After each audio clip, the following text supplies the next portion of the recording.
देखिए sir, final account पे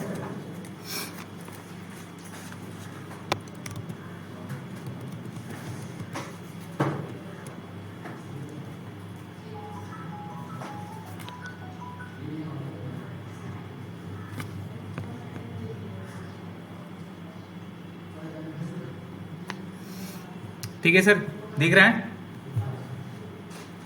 final account. First class काफ़ी इंपॉर्टेंट है सर, जो नहीं देखा प्लीज़ देख लीजिएगा। Final account for sole proprietor trading concern. कौन सा कंसर्न? हमारा जो टॉपिक है, जो चैप्टर है वो क्या है असल? Sole proprietorship trading concern. हमें फाइनल अकाउंट किसका बनाना है? सोल प्रोपराइटर का बनाना है, जिसका कौन सा कंसर्न है सर? ट्रेडिंग कंसर्न है। ट्रेडिंग और मैन्युफैक्चरिंग रिमेंबर क्या होता है? बोलिए सर। एक होता है ट्रेडिंग और एक क्या होता है? मैन्युफैक्चरिंग। मैन्युफैक्चर क्या करता है? रॉ मटेरियल खरीदता है, लेबर वगैरह और भी एक्सपेंसेस करके उसको मैन्युफैक्चरिंग में कन्वर्ट करता है, और वो फिर जिसको सेल करता है उसको क्या बोलते हैं? डीलर, है ना? Wholesale retail. वो डीलर एक्चुअल में क्या है? ट्रेडर है। उसको क्या बोलते हैं? ट्रेडर बोलते हैं। जो गुड्स को खरीदता है उसको अगला पास बेच देता है, अपना प्रॉफिट एक्सपेंस करके उसको ऐड करके बेचता है, फिर अगला खरीदता है, फिर बेचता है। इस तरह से अल्टीमेट कंज्यूमर के पास जाते जाते मेरा गुड्स का प्राइस क्या होता है? शूट कर जाता है, बढ़ जाता है। क्लियर है? तो हम लोग जो बना रहे हैं वैसे डीलर का बना रहे हैं, final account of sole proprietorship business. अब सोल प्रोपराइटरशिप क्या होता है? पार्टनरशिप होती है, कंपनी होती है, एलएलपी होती है, अपने लोग उसका बिजनेस लेकर किसका कर रहे हैं? सोल प्रोपराइटरशिप कर रहे हैं। क्लियर है?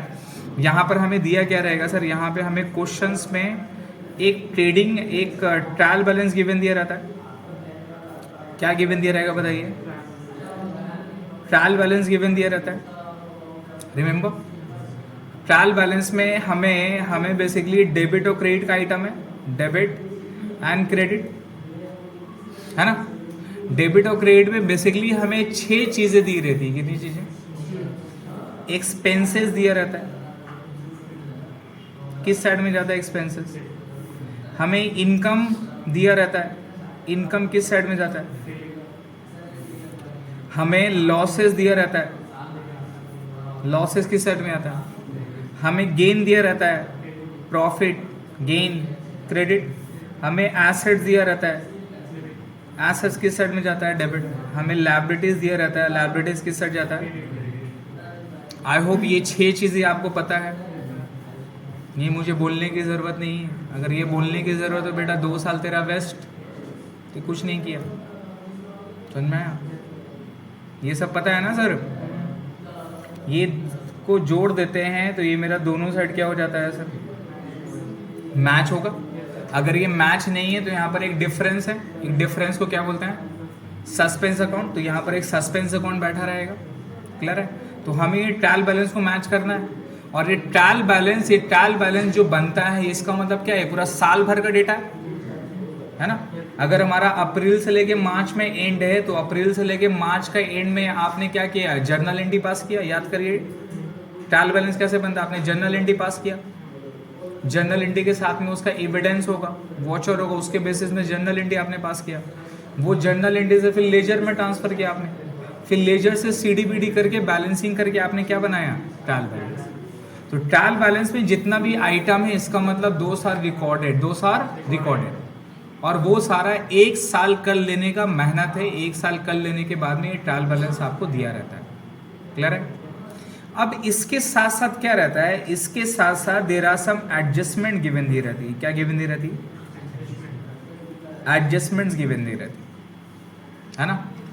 ये एडजस्टमेंट्स क्या होता है? ये एडजस्टमेंट्स बेसिकली या तो एडजस्टमेंट एंट्री होगी, या तो एडजस्टमेंट एंट्री होगी,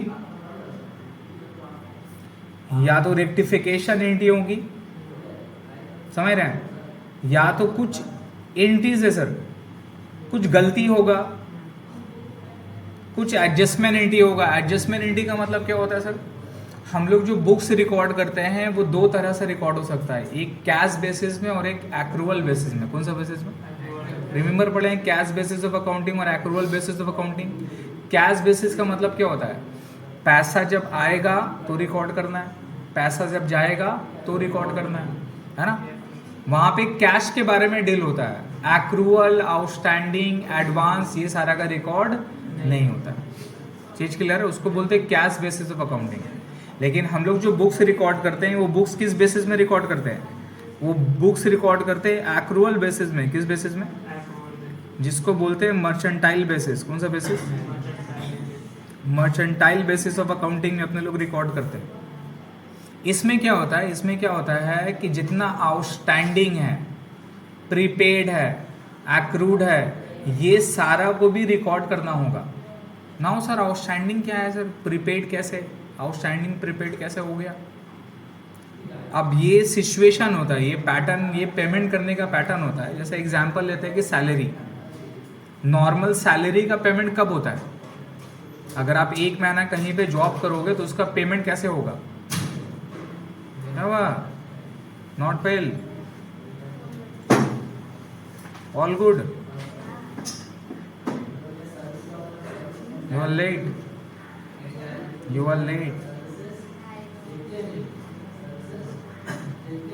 देखिए सर,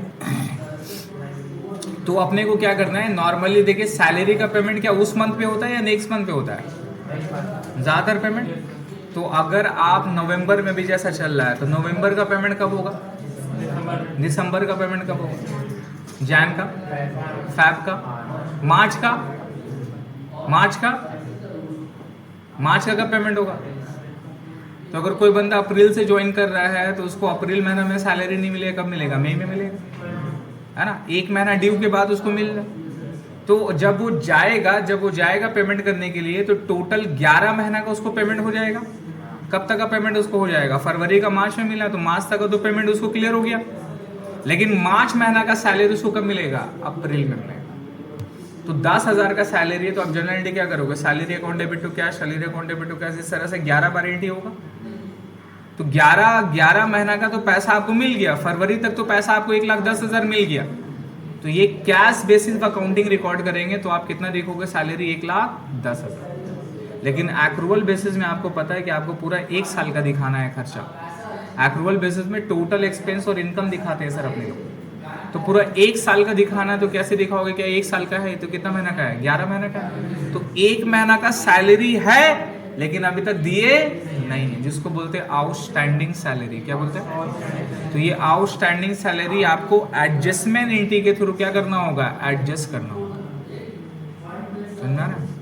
और आउटस्टैंडिंग अपने लोग फाइनल अकाउंट में सीखे हैं, 2 बार जाता है।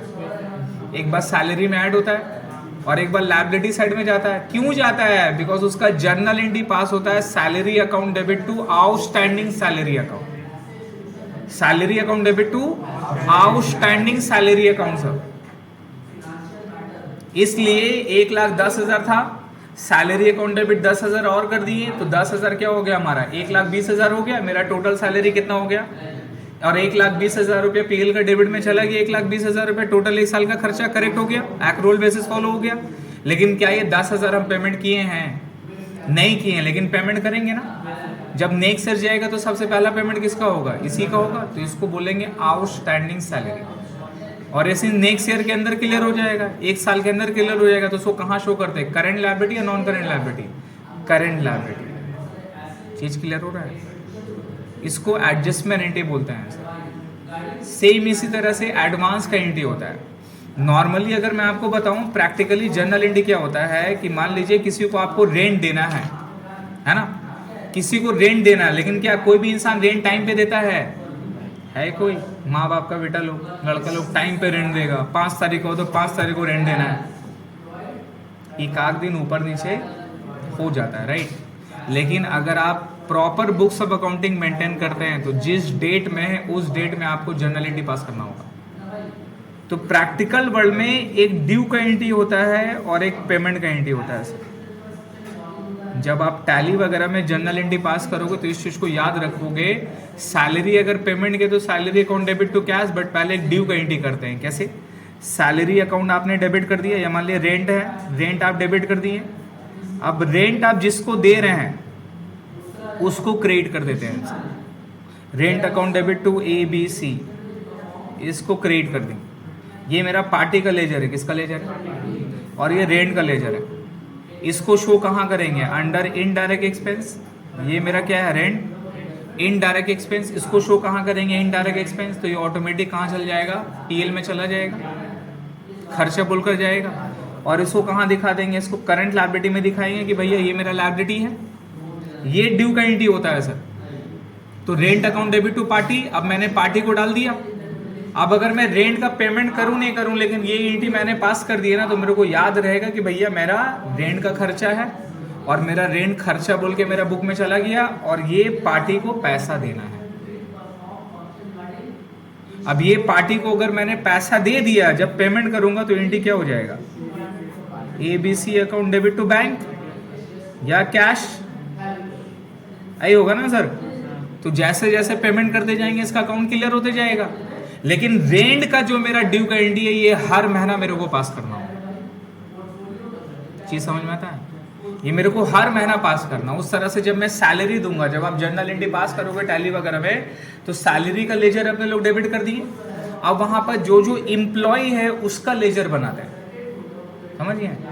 सैलरी अपने लोग लेजर में डालें, उसके अंदर में इम्प्लॉय का जो जो था उसको अपने लोग लेजर बनाते हैं और उसको लायबिलिटी साइड में दिखाते हैं। तो सैलरी मेरा खर्चा बोल के चला गया और जो इम्प्लॉय है वो मेरा लायबिलिटी साइड में चले गए, भाई साहब इसको पैसा देना। अब जैसे जैसे पेमेंट करूंगा उसका लेजर क्या हो जाएगा?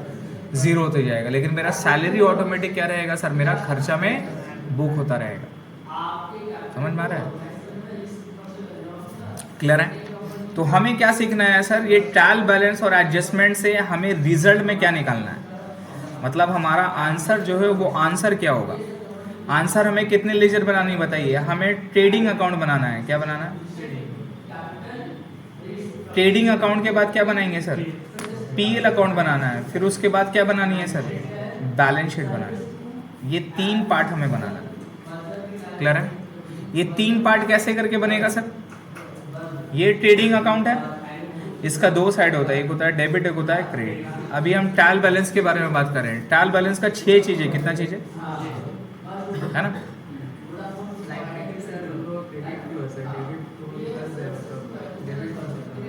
नहीं सर, लायबिलिटी हम लोग क्रेडिट की है।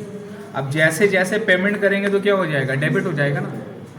ये तो क्रेडिट है। क्रेडिट का मतलब ये मेरा लायबिलिटी बोलकर खड़ा है, लेकिन जैसे पेमेंट करेंगे तो लायबिलिटी क्या हो जाएगा? कैंसिल होगा। कैंसिल का मतलब लायबिलिटी डेबिट हो जाएगा। और मेरा एसेट साइड है ना, बैंक के एसेट्स है, एसेट्स कम हो जाएगा। अगर क्रेडिट साइड कम होगा तो डेबिट साइड भी क्या होगा? तो अगर ये मेरा लायबिलिटी कम हो रहा है, लायबिलिटी का मतलब क्रेडिट कम हो रहा है, तो उसका पैसा कहाँ से दे रहे हैं आप? एसेट से। एसेट्स भी कम हो रहा है। समझ गए? तो ट्रेडिंग अकाउंट है सर। और क्या बनता है सर? हमारा पीएल अकाउंट बनता है। अब यहाँ पे ट्रेडिंग अकाउंट में ट्रायल बैलेंस से क्या क्या लेते हैं? तो एक्सपेंसेस एंड इनकम में बताइए। एक्सपेंसेस और इनकम में इसमें अपने को आइडेंटिफाई करना है 2 तरह का खर्च और इनकम होता है। एक होता है डायरेक्ट और एक होता है इनडायरेक्ट। क्लियर है? इवन जब आप टैली वगैरह बनाओगे, टैली वगैरह में जर्नल एंट्री पास करोगे, तो पहले आप लेजर क्रिएट करोगे। क्या क्रिएट करोगे? जब लेजर क्रिएट करोगे तो वहां पर आपको लेजर का हेड बताना है कि किस हेड में ये रहेगा। तो अगर खर्चा है तो खर्चा में दिखाओगे, लायबिलिटी है तो लायबिलिटी में शो करोगे। वो लेजर उसी हिसाब से शो होगा। तो ये हमारा एक्सपेंसेस और इनकम को 2 पार्ट में बांटना है। बेटर वो डायरेक्ट है या इनडायरेक्ट है। नाउ डायरेक्ट और इनडायरेक्ट किसको बोलते हैं सुजैन? डायरेक्ट एक्सपेंसेस किसको बोलते हैं?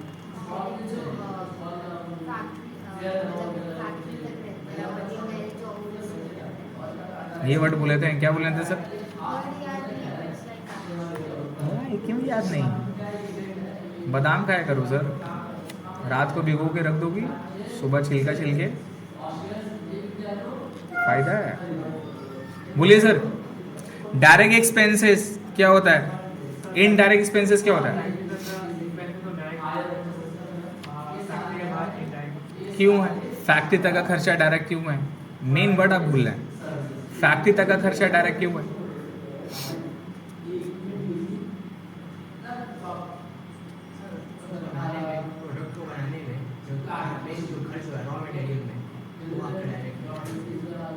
अब आया प्रोडक्ट बनाने का मतलब क्या हो गया? प्रोडक्शन। दोज एक्सपेंसेस, वर्ड याद रखिए, those expenses which directly incurred on production, which directly incurred on production is known as direct expenses. ठीक है। जब भी आपसे कोई पूछेगा, क्या नाम है फराजी, एक मिनट रुको ना, एक मिनट निशांत,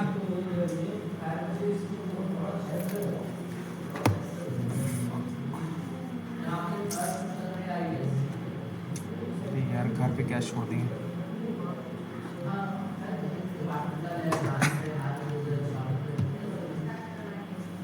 एक बार थोड़ा सा वेट करने बोला ना उसको, एक मिनट जरा।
देखिए सर, तो हमें क्या करना है, तो एक्सपेंसेस का मतलब क्या होगा, direct those expenses which directly incurred on production is known as direct expenses. Clear है। अब मैन्युफैक्चरिंग में तो प्रोडक्शन होता है, समझ में आता है ना, लेकिन ट्रेडिंग कंसर्न में डायरेक्ट और इनडायरेक्ट कैसे होता है, तो ट्रेडिंग कंसर्न में वर्ड क्या होगा, those expenses which directly incurred at the time of purchase, at the time of purchase are known as direct expenses. तो परचेज जब आप करते हैं तो क्या क्या खर्चा होता है, कैरेज इनवर्ड होता है, फ्रेट होता है, इंपोर्ट ड्यूटी होता है, ड्यूटीज एंड टैक्सेस होता है ना, वेजेस होता है। ये तमाम खर्चा क्या हो गया, डायरेक्ट हो गया। और इसके अलावा जितना भी खर्चा वो क्या होता है, इनडायरेक्ट होता है। क्लियर है। तो हम लोग जब ट्रेडिंग अकाउंट बनाते हैं तो यहाँ पर क्या लिखते हैं सर, पिछला साल का जो स्टॉक था वो इस साल का ओपनिंग स्टॉक प्लस क्या आता है, परचेज आता है। परचेज से याद रखिएगा रिटर्न क्या कर देते हैं, लेस। परचेज का रिटर्न को क्या बोलते हैं, रिटर्न आउटवर्ड, रिटर्न आउटवर्ड, वो लेस कर देंगे। यहाँ पर बाई साइड में क्या दिखाओगे आप, सेल्स दिखाओगे। सेल से क्या कर दोगे आप, sales return, that is return inward, वो लेस कर दोगे। बाई साइड में और क्या बैठेगा सर, क्लोजिंग स्टॉक। तो इनकम में केवल एक ही रिटर्न है, एक ही इनकम है, that is direct income, sales. इसके अलावा जितना भी हमारा इनकम होता है वो क्या होता है सर, इनडायरेक्ट होता है। अब यहाँ पर ये तमाम लिख देने के बाद में जितना भी डायरेक्ट एक्सपेंसेस है, डायरेक्ट एक्सपेंसेस बोले तो व्हाट, फ्रेट, कैरेज इनवर्ड। अच्छा, कैरेज आउटवर्ड डायरेक्ट नहीं है, कैरेज आउटवर्ड क्या है, इनडायरेक्ट है। वो सेल का टाइम का रिटर्न है, वो हमारा पीएल में जाएगा, ट्रेडिंग पे नहीं जाएगा। क्लियर है। तो कैरेज इनवर्ड हो गया, फ्रेट हो गया, वेजेस हो गए, तमाम खर्चा कहाँ दिखा होगा, ट्रेडिंग में। इससे अल्टीमेटली जब जोड़ेंगे तो जोड़ के क्या निकलेगा, ग्रॉस प्रॉफिट। इसको ट्रांसफर कहाँ कर देते हैं, पीएल में। तो इससे हमारा आंसर आएगा जीपी, और वो जीपी कहाँ जाएगा सर, पीएल का बाई साइड में बच जाएगा, यहाँ से हमारा पीएल बनता है। ठीक है।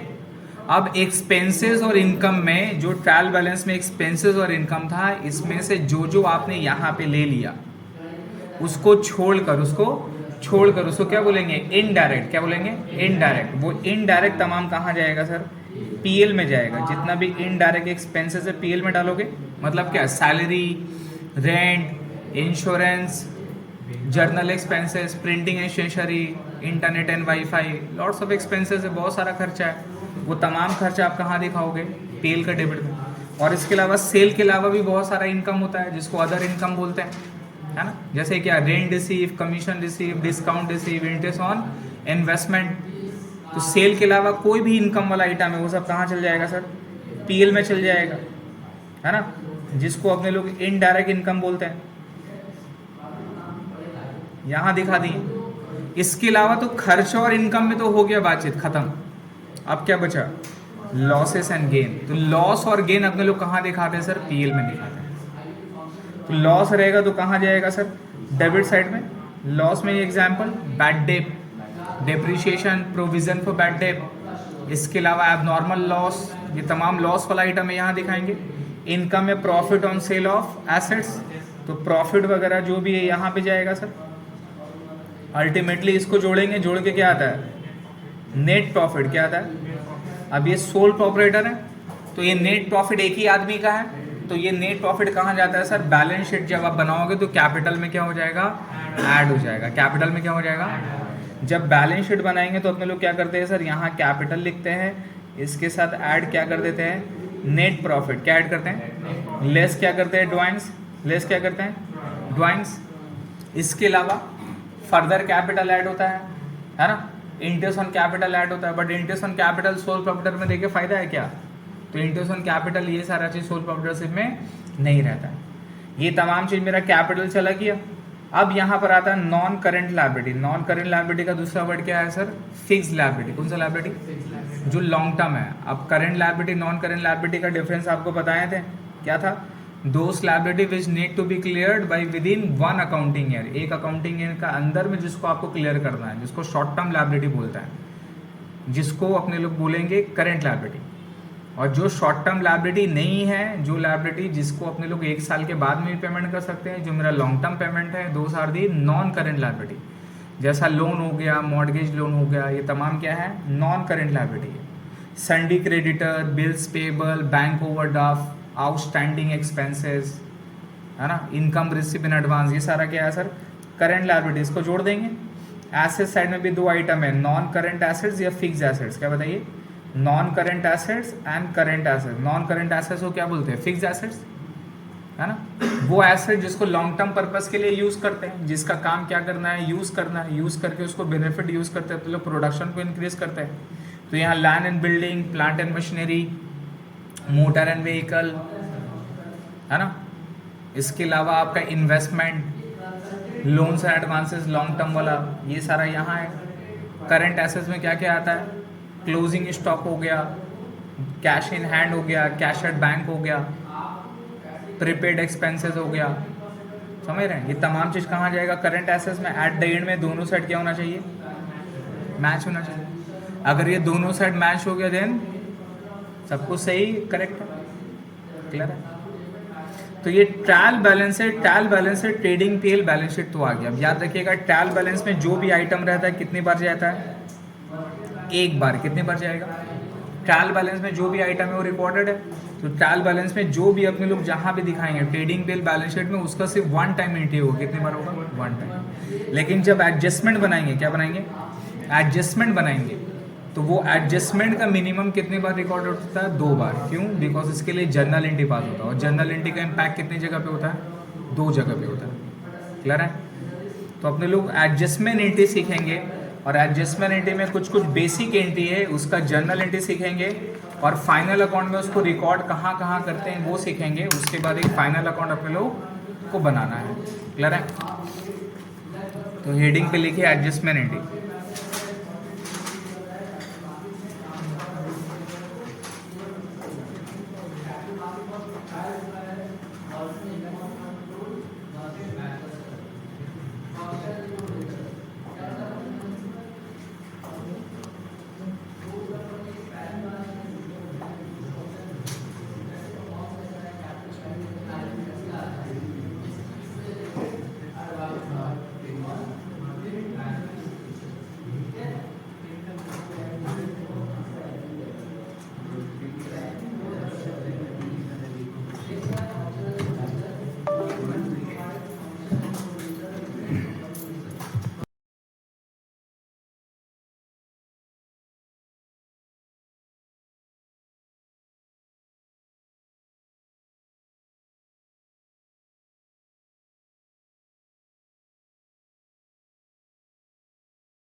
क्योंकि स्टाफ मेरा बहुत शरीफ है भाई। इतना शरीफ लोग से हजम नहीं होता हमको, कभी डाउट होता हमको।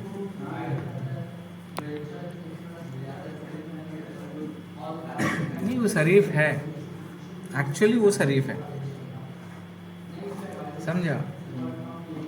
अब शरीफ लोग को बदमाश बनाने में और अच्छा लगता है। सर देखिए, एडजस्टमेंट एंटी में नंबर 1 पे लिखिए क्लोजिंग स्टॉक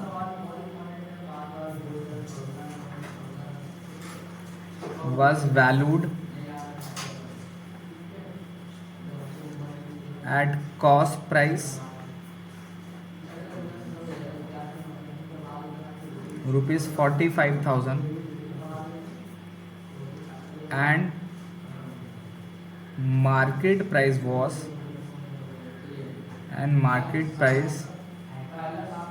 was rupees 40,000। ठीक है, क्लोजिंग स्टॉक वैल्यूड किया, कॉस्ट प्राइस 45,000 है और मार्केट प्राइस कितना है सर 40,000 है। तो अब यहाँ पर सबसे पहला बात है सर, क्लोजिंग स्टॉक तो लेना है, लेकिन कौन सा प्राइस लेंगे? कॉस्ट प्राइस लेंगे, मार्केट प्राइस लेंगे, कौन सा लेंगे प्राइस बोलिए? क्लोजिंग स्टॉक में लिखिए यहाँ पे closing stock equal to cost price और market price whichever is lower, दोनों में से जो कम रहेगा उसी को कंसिडर करेंगे आप। तो valuation of closing stock as पर AS2 would be cost price और NRV एक वर्ड है, कौन सा वर्ड है? NRV, जिसका मतलब होता है net realisable value whichever is lower. Net realisable value को इन शॉर्ट में अपने लोग मार्केट प्राइस बोलते हैं। तो क्लोजिंग स्टॉक का वैल्यूएशन होगा कॉस्ट प्राइस और market price whichever is lower. तो इस हिसाब से यहाँ पर कौन सा प्राइस हो जाएगा? Market price which is ₹40,000। ठीक है, तो कितना रुपये वैल्यू करेंगे? 40,000 रुपये करेंगे। इसका जर्नल एंट्री अपने को पास क्या करना है सर? जर्नल एंट्री क्या पास करना है? तो जब क्लोजिंग स्टॉक करेंगे तो उसका जर्नल एंट्री क्या हो जाएगा sir? Closing stock account debit, closing stock account debit to trading account.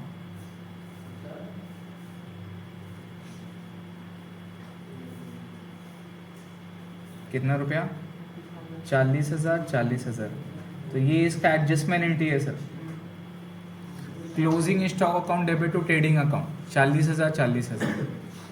Clear हो गया?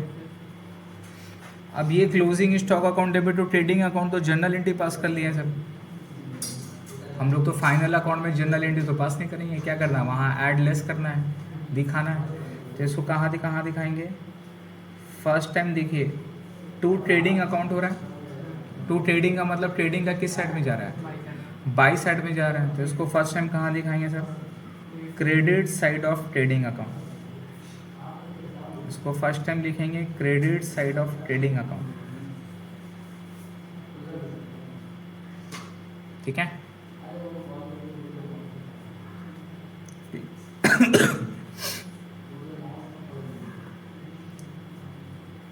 सेकेंड टाइम कहाँ जाएगा? ये क्लोजिंग स्टॉक एसेट्स है। क्लोजिंग स्टॉक क्या है?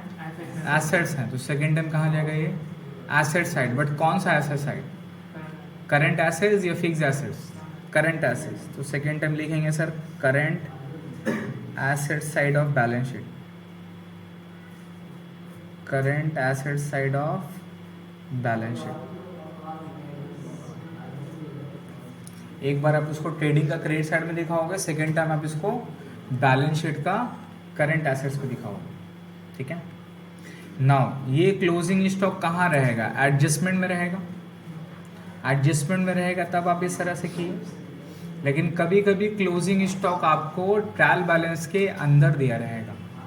तो ट्रायल बैलेंस के अंदर दिया कब रहता है? ट्रायल बैलेंस का चैप्टर याद करिए, जब purchase adjusted, raw material consume, ये गिवन दिया रहता है, तो क्लोजिंग स्टॉक इसका मतलब एडजस्ट किया हुआ परचेज से, इसलिए क्लोजिंग स्टॉक को अंदर ले लेते हैं, और अंदर लेने वाला चीज ट्रायल बैलेंस में कितना बार रिकॉर्ड होगा? एक बार होगा।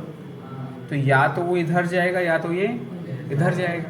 तो अगर ट्रायल बैलेंस में क्लोजिंग स्टॉक गिवन दिया हुआ है तो वन टाइम जाएगा, और वो वन टाइम एंट्री कहाँ करेंगे? करंट एसेट साइड में।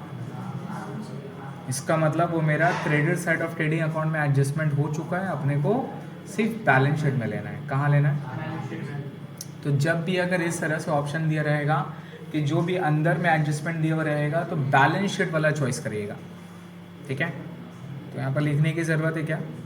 समझ जाएंगे। If the closing stock way given in the trial balance and we should, है ना, we should shown in the current asset side of balance sheet.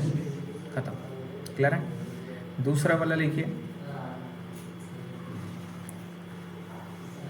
ये फर्स्ट हो गया। आउटस्टैंडिंग एक्सपेंसेस, आउटस्टैंडिंग एक्सपेंसेस, यहाँ लिखेंगे आउटस्टैंडिंग एक्सपेंसेस में rent, bracket में rent ₹20,000, outstanding expenses bracket में रेंट ₹20,000। क्लियर है? तो आउटस्टैंडिंग एक्सपेंस इसका मतलब क्या होता है? खर्चा बाकी है। अब ये एक्सपेंस मैंने क्यों लिखा? बिकॉज ये एक्सपेंस तो किसी का भी बाकी हो सकता है। तो एक्सपेंस बाकी है, खर्चा बाकी है, तो इसका मतलब क्या है? देना है मुझे। तो ये आउटस्टैंडिंग क्या लग रहा है? लायबिलिटी है या एसेट्स है? लायबिलिटी है। लायबिलिटी का मतलब क्या होता है? जिससे कुछ पेमेंट, फ्यूचर में कुछ पेमेंट करने का राइज हो, उसको लायबिलिटी बोलेंगे ना सर। एसेट्स क्या होता है? जिससे फ्यूचर में कुछ लेने का अधिकार है, भैया मेरा राइट है, मुझे चाहिए, उसको अपने लोग एसेट्स बोलते हैं। तो ये मेरा लायबिलिटी में जाएगा, है ना। तो आउटस्टैंडिंग एक्सपेंस मतलब रेंट है। तो इसका जनरल एंट्री अपने लोग क्या पास करते हैं सर? या तो आउटस्टैंडिंग बोल देगा या तो फिर रेंट पेबल बोलेगा। क्या बोलेगा? पेबल का मतलब भी क्या हो गया? बाकी। खर्चा बाकी तो मतलब क्या है? देना है, लेना है। खर्चा बाकी है, फील करो, खर्चा मतलब किसी को देना था, वो बाकी है, तो क्या करना है? देना है, लेना है, देना है। तो मतलब क्या राइज हो रहा है? लायबिलिटी राइज हो रहा है या एसेट्स राइज हो रहा है? आपके लिए लायबिलिटी है, अगला के लिए क्या है? आप जहाँ पे रहते हैं वो रेंट पे है, आपने रेंट नहीं दिया, ड्यू है, दोगे ना, इन्हें दोगे, देंगे, तो वो रेंट क्या है? आपके लिए लायबिलिटी है। लेकिन आपका लैंडलॉर्ड के लिए वही रेंट क्या है? एसेट्स। वो रेंट लेगा, छोड़ेगा नहीं। जहाँ नहीं दीजिएगा तो चिल्ला चिल्ली करता है। क्यों लोग चिल्लाते हैं? क्योंकि वो उनका एसेट्स हो गया ना भाई साहब, देना होगा। कैसे नहीं दोगे बेटा? वो खाड़ देगा, पूरा सामान वामान फेंक देगा आपका। जनरल एंट्री क्या पास करेंगे सर? एक्सपेंसेस या फिर रेंट अकाउंट डेबिट। एक्सपेंसेस या तो फिर rent account debit to outstanding expense, to outstanding expense, या फिर रेंट। चीज क्लियर है? 20,000 20,000। इसका मतलब अगर रेंट बाकी है तो आप एंट्री क्या पास करोगे? Rent account debit to outstanding rent account. Insurance outstanding है, क्या एंट्री पास करोगे? Insurance account debit to outstanding insurance account. Salary outstanding है, क्या एंट्री होगा? Salary account debit to outstanding salary account. Clear है? But ये तो जनरल एंट्री है सर। एडजस्टमेंट में फर्स्ट टाइम सेकेंड टाइम क्या करेंगे?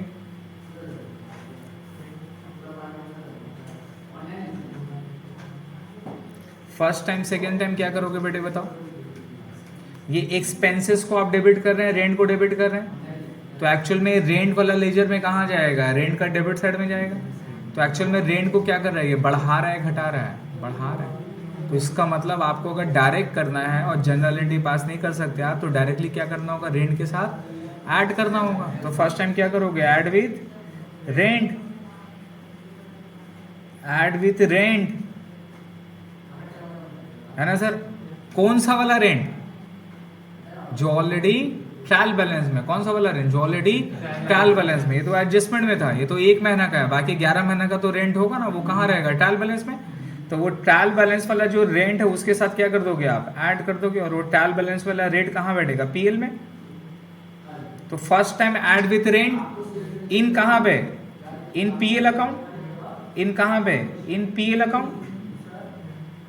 First time add with rent in PL account. PL का डेबिट साइड में जो ऑलरेडी रेंट आएगा, ट्रायल बैलेंस से रेंट लिखा होगा, आप उसको कहाँ दिखाओगे? पीएल का डेबिट में। उसको एज इट इज बाहर नहीं करेंगे, उसके साथ रेंट ऐड करके बाहर करेंगे। अगर यही वेजेस रहता, क्या रहता? तो वेजेस तो पीएल में नहीं आता, कहाँ था? तो ट्रेडिंग में आप जो वेजेस दिखाएं उसके साथ आउटस्टैंडिंग ऐड करके बाहर करेंगे। चीज समझ में रहा है?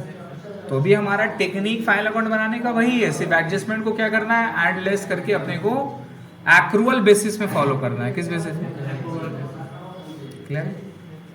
सेकेंड टाइम कहां दिखाओगे बेटा? ये आउटस्टैंडिंग एक्सपेंस क्या है? लायबिलिटी है, पे करना ना आपको। और कौन सा लायबिलिटी है? करंट है या नॉन करंट है? करंट है ना। आपको 1 साल के अंदर देना तो करंट लायबिलिटी, 1 साल के बाद देना तो ये कौन सा लायबिलिटी? करंट लायबिलिटी है। तो किस साइड में दिखाओगे आप? सेकेंड टाइम कहां जाएगा ये? Current liability of balance sheet. कोई प्रॉब्लम? क्लियर है? सेकेंड टाइम ये मेरा चल जाएगा sir current liability side of balance sheet. अब अगर ट्रायल बैलेंस में डायरेक्टली आउटस्टैंडिंग लिखा रहा तो ये तो एडजस्टमेंट में था। ट्रायल बैलेंस में रहेगा तो कितने बार एंट्री करना है? 2 बार एंट्री करना है। अगर ट्रायल बैलेंस में इसका मतलब ये एंट्री ऑलरेडी पास हो चुका, ये एंट्री ऑलरेडी पास, तो खर्चा के साथ तो ऑलरेडी आप जोड़ दिए, और ये आउटस्टैंडिंग क्या रहा है? एज इट इज लायबिलिटी बोल के खड़ा रहा। तो सिर्फ आप एक बार कहाँ दिखाओगे? बैलेंस शीट का current liability side. Balance sheet का तो आउटस्टैंडिंग दिया रहेगा तो डायरेक्टली कहाँ दिखाओगे? बैलेंस शीट का करंट लायबिलिटी साइड। क्लियर है? थर्ड पे आइए।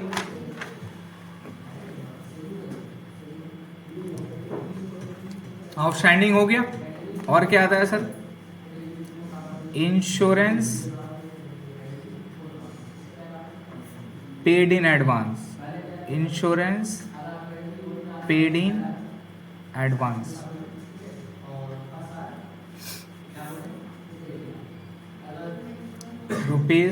₹2500। ठीक है। नाउ अब ये पेड इन एडवांस कैसे होता है? इंश्योरेंस पेड इन एडवांस कैसे होता है? इसका एग्जाम्पल समझो। हम इंश्योरेंस कराते हैं सर। इंश्योरेंस का टाइप होता है लाइफ इंश्योरेंस, जर्नल इंश्योरेंस, है ना। तो यहाँ पे बिजनेस जो इंश्योरेंस कराता वो किसका कराता? लाइफ इंश्योरेंस का। जर्नल इंश्योरेंस बिजनेस का क्या लाइफ दे? इंसान है क्या?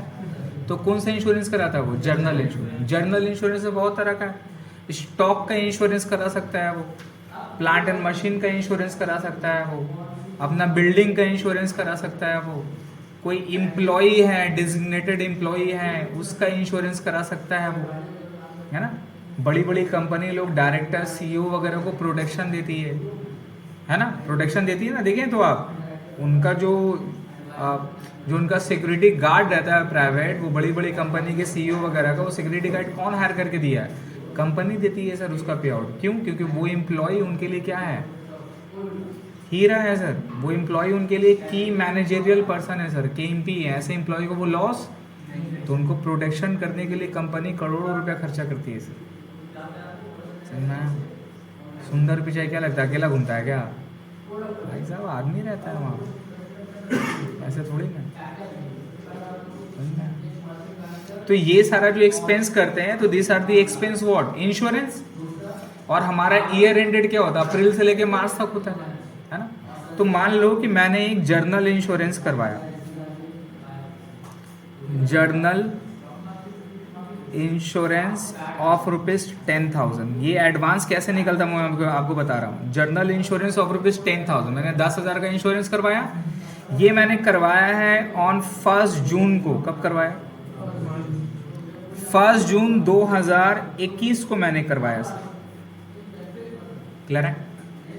मेरा बुक्स क्लोज होता है बुक्स मेरा क्लोजेज ऑन 31 मार्च को मेरा बुक क्लोज होता है एवरी ईयर। क्लियर है? आपको एक चीज़ याद रखना होगा, जर्नल इंश्योरेंस, मेडिक्लेम, है ना, ये सारा जो इंश्योरेंस कराते हैं आप, इसका वैलिडिटी 1 साल का रहता है। कितना रहता है ना? बेसिकली आपको डर क्या, आपको डर है कि आपका स्टॉक है, कोई आदमी आपका पीछे नहीं पड़ गया, 2 रुपये का माचिस का तीली का खर्चा करके बेटा स्टॉक को जला दिया, है ना? कोई प्लांट एंड मशीन को तोड़ दिया, कोई बिल्डिंग में आग लगा दिया, कुछ भी हो सकता है ना। तो लोग ये रिस्क को बचने के लिए, ये क्या गया भाई, ये रिस्क से बचने के लिए, ये रिस्क से बचने के लिए लोग क्या करते हैं बताइए, इंश्योरेंस करा लेते हैं। क्या करा लेते हैं? सुन रहे? इस्लाम में इंश्योरेंस के ऊपर में थोड़ा सा रिस्ट्रिक्शन है, बट फतवा है बहुत सारा। ठीक है, ऐसा नहीं कि इंश्योरेंस कराना मना है, इंश्योरेंस करा सकते हैं आप, वो थोड़ा सा देख लीजिएगा, बट हाँ इंश्योरेंस करा सकते हैं आप। तो इंश्योरेंस में सर लाइफ इंश्योरेंस है। अब लोग लाइफ इंश्योरेंस किस लिए करवाना रहा, बिकॉज इंडिया में क्या है ना सर, डिपेंडेंसी है। बाहर के लोग को इंश्योरेंस से प्रॉब्लम नहीं है, बिकॉज बाहर में हर कोई कमाने वाला है, वहाँ पर लड़का लड़की ये सारा ऐसा कोई भेदभाव नहीं है। अगर लड़की है भैया 18 साल हो गया, ते भी अपना घर दे ते भी बाहर जा, घर में नहीं रहेगी, जाओ काम करो बेटा। 18 साल हो गया, घर का माँ बाप भगा देगा, समझ गए? तो वहाँ पर वैसा कल्चर है। लेकिन इंडिया में क्या है सर, 1 कमाने वाला 6 खाने वाला, 6 काउंट कर, जोड़, माँ बाप, बीवी, 2 बच्चा, 5 + 1 6। कमाता कौन है? मैन, एक बंदा। माँ बाप को भी देखना है, वाइफ को भी देखना है, उसका भी फरमाइश है, बच्चे लोग का भी जिम्मेदारी है, सब अकेला बोझ कौन देख रहा है? तो एक आपका कमाने वाला, खाने वाला कितना? 6। इमेजिन करिए उस बंदे के ऊपर चाप है, प्रेशर है, वो बंदा हॉस्पिटलाइज हो गया, क्या होगा? क्या होगा? गया बेटा। अगर वो जॉब वगैरह करता है तो क्या होगा? जॉब छूट जाएगा, जॉब खत्म हो जाएगा। और हॉस्पिटल का बिल लंबा है बाबू, याद रखिएगा, हॉस्पिटल और वकील कभी नहीं जाने का। दुआ करिए अल्लाह ना जाए, नहीं तो पता चला जिंदगी भर का पूंजी चला गया 1 महीना में ही, तो वैसा केस हो सकता है। तो इमेजिन करिए कि अगर ऐसे लोग अगर हॉस्पिटलाइज हो गया, मेडिकल हो गया, कोई एक्सीडेंट हो गया, इंसिडेंट हो गया, तो उनका तो इम्पैक्ट होगा ही होगा, लेकिन उसके साथ जो 6 खाने वाले लोग हैं उनका भी क्या होगा? They will suffer. तो यहाँ पे डिमांड आया मेडिकल इंश्योरेंस का। किसका बताइए? एक्सीडेंटल इंश्योरेंस, मेडिकल इंश्योरेंस, समझ रहे? Car insurance, bike insurance, life insurance तो था ही पहले, है ना। लाइफ इंश्योरेंस मतलब क्या? वो इंसान मर गया तो क्या होगा बाकी 6 लोग का, है ना? बात समझ आ रहे हैं? बीवी आपका काम करना चालू कर देगी, बेचारे वो उतना पढ़े लिखे नहीं है, फिर क्या होगा? Family will come on road, right? तो इसलिए लोग का दिल में माइंडसेट आ गया कि लड़कियों को पढ़ाना है। किस लिए पढ़ाना है? पैसा कमाने के लिए नहीं। पैसा कमाने के लिए लोग अपने बच्चे को नहीं पढ़ाते हैं, ठीक है? उनको पता है कि लड़का ही कमाएगा, लेकिन लड़की से वो एक्सपेक्टेशन नहीं रहता है कि वो कमा के अपने को देगी, अपने को पालेगी, राइट? वो माइंडसेट इंडिया में अभी तक नहीं आया। उन लोग को पढ़ाते इसी वजह से, ताकि अगर ऐसा कुछ उनका लाइफ में इंसिडेंट आए, फ्यूचर में प्रॉब्लम ऐसा कुछ हो नहीं हो, तो वो अपना फैमिली को भी इंडिविजुअल बेसिस में सपोर्ट कर पाए। बात समझ में आ रहा है? यही एक फंडा रहता है, यही एक माइंडसेट होना चाहिए इंसान का। बात समझ में आ रहा है? लेकिन हाँ, आज के टाइम में बाबू एक जन का कमाई से घर, तो इसलिए लोग क्या सोचता है हस्बैंड में, भाई ऐसी वाइफ को लाए जो वो भी थोड़ी अर्निंग करे, हम भी अर्निंग करें, तो दोनों भाई बहन, सॉरी दोनों हस्बैंड वाइफ मिलके क्या करेगा? दोनों एक साथ मिलके काम करना चालू हो जाएगा, तो घर क्या होगा? अच्छा से चलेगा। ये माइंडसेट होता है। तो इंश्योरेंस का फंडा यहाँ है सर, और इसका रोल बहुत बड़ा है, क्योंकि आप मेडिकल इंश्योरेंस करा लिए 10,000 का, अब इसका कवरेज आपको दे दिया बेटा 10 लाख। कितना कवरेज दे दिया? इसका मतलब क्या हो गया, 10 लाख तक का अगर आपका बिल हुआ तो उसका भरपाई कौन करेगा, इंश्योरेंस कंपनी करता है। अगर आप मेडिकल इंश्योरेंस कराएं 5 लाख का कराएंगे सर, जैसा कि मैंने कराया है, अपनी मम्मी का कराया है, ठीक है, तो मेडिकल इंश्योरेंस मैंने करवाया था, तो उसका कवरेज रहता है, उसका ईएमआई मेरा जाता है, मम्मी का शायद 12,000 जाता है, मेरा शायद 6,000 7,000 जाता है, एज के हिसाब से होता है। अगर जिनका एज ज़्यादा है तो बड़ा इंश्योरेंस वाला होता है, नहीं बाबा खर्चा ज़्यादा होगा इसका, इसको पर इंश्योरेंस का प्रीमियम ज़्यादा चार्ज करो। तो आप लोग जैसे बच्चे हो, आप लोग का इंश्योरेंस का प्रीमियम काफ़ी कम होगा अगर आप मेडिकल इंश्योरेंस करवाओगे तो, ठीक है, बिकॉज आप लोग अभी यंग माइंड हो, तो आप लोग का इंश्योरेंस एज के हिसाब से कम होती है, समझ गए। तो ये इंश्योरेंस कराने से क्या फ़ायदा हो गया सर, मेरा 1 साल तक का वो कवरेज देता है सर। 1 साल तक का अगर कुछ इंसिडेंट हुआ नहीं हुआ तो उसका भरपाई कौन करेगा, इंश्योरेंस कंपनी करेगा।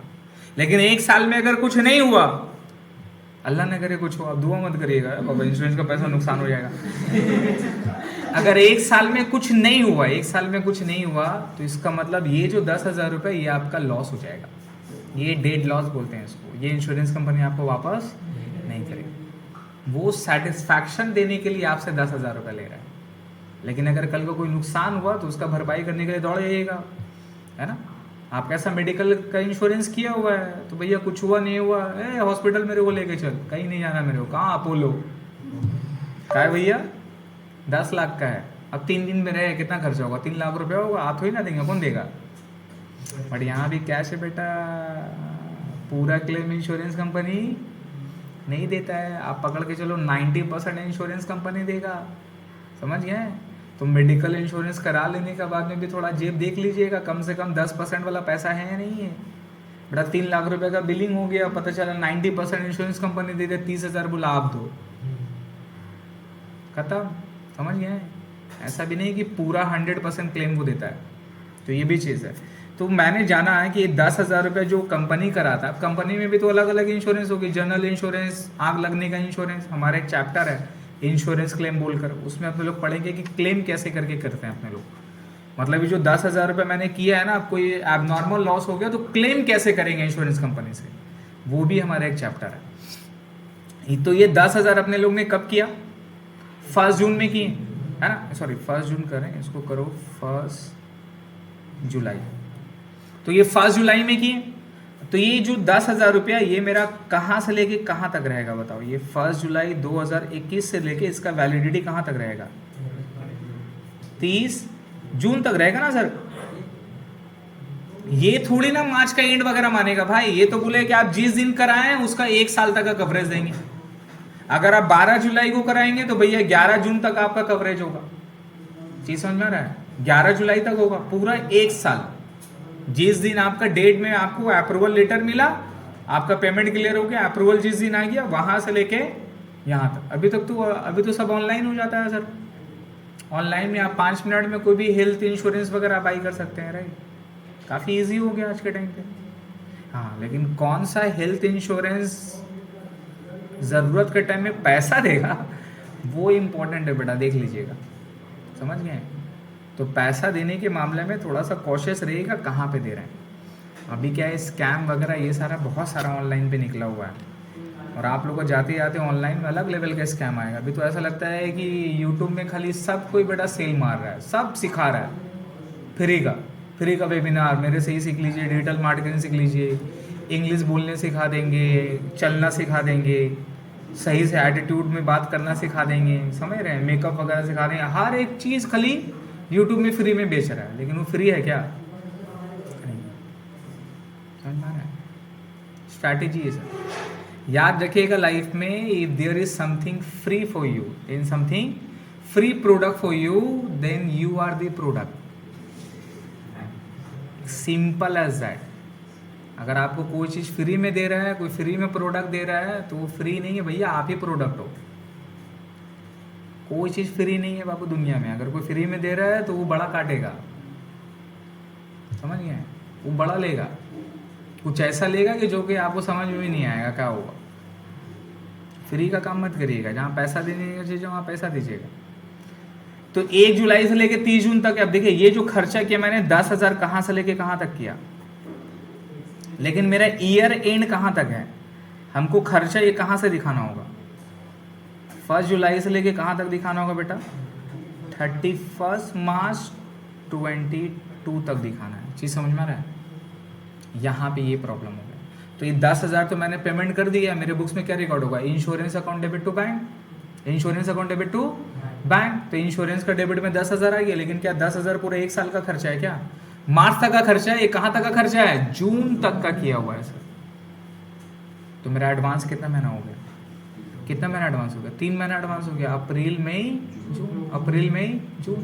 तो 3 महीना का एडवांस कैसे निकलेगा, तो एडवांस इंश्योरेंस कैसे निकालोगे, 10,000 ये 12 महीना का था, इंटू 3/12 कितना आ गया, 2,500 रुपये। इस तरह से एडवांस निकलता है। अब ये 2,500 रुपये क्या करना है हमको, इंश्योरेंस से लेस करना है या ऐड करना है, नहीं समझे भैया। इंश्योरेंस मेरा बुक में कितना रिकॉर्ड हो गया, मैंने पेमेंट कब किया था, 1 जुलाई को, तो 1 जुलाई को जनरल एंट्री क्या पास करूंगा, insurance account debit to bank, 10,000 रुपये इंश्योरेंस का डेबिट में बैंक से घट गया, इंश्योरेंस सीडीबीडी होते होते मेरा ट्रायल बैलेंस में डेबिट साइड में 10,000 रुपया है। लेकिन क्या जब हम पीएल में ट्रांसफर करेंगे तो पूरा 10,000 दिखाएंगे, क्या वो 10,000 मेरा मार्च तक का खर्चा है, अपने को तो मार्च तक दिखाना ना भाई साहब, वो कब तक का है, जून तक का है। तो कितना महीना ज्यादा है, 3 महीना, इसी को एडवांस बोलते हैं।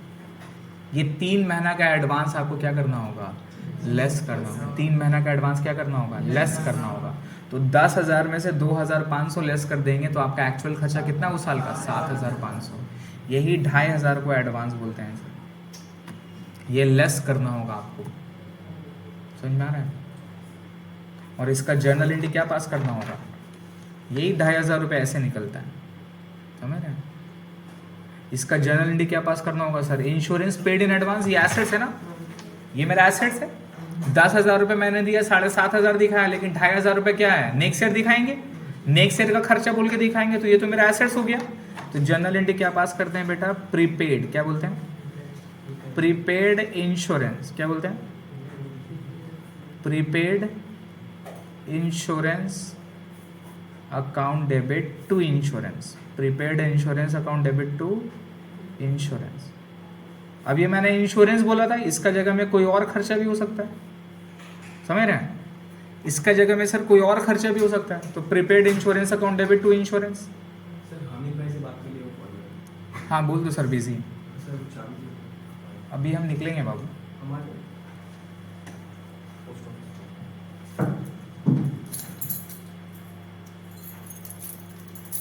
10-15 मिनट में निकलूंगा मैं। हमारे prepaid insurance account debit to insurance कितना रुपए दिखाएंगे सर,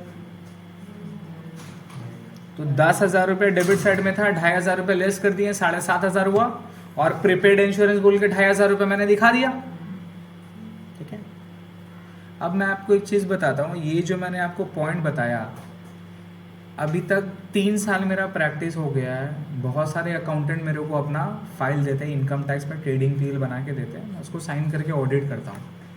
अभी तक का एक भी बैलेंस शीट में मैंने ये प्रीपेड का काम देखा नहीं है सर। एक भी अकाउंटेंट लोग ये प्रीपेड वाला वर्ड निकालता ही नहीं है ही नहीं। उनका ऐसे साइड में प्रीपेड इंश्योरेंस बोल के मैंने देखा ही नहीं, कंप्यूट ही नहीं करता। क्यों, पता ही नहीं है, पता ही नहीं है। बुक्स ऑफ अकाउंटिंग का रूल ही नहीं पता उनको, समझिए, एक्रूअल बेसिस का मतलब ही नहीं पता है। तो ये सब चीज़ आपको करना पड़ेगा सर, बात समझ में आ रहा है। तो हम लोग जो फीस चार्ज करते हैं, ज़्यादा पैसा चार्ज करते हैं। नॉर्मली जो 2,000 लेता है अपने लोग 5,000 10,000 चार्ज करते हैं। वो क्यों चार्ज करते हैं, इन सारे चीज़ों के लिए। ये सारा जो नॉर्मल लोग हैं उन लोगों को आइडिया ही नहीं है, पता ही नहीं। आपको क्या लगता है करेगा इतना मेहनत, करेगा क्या।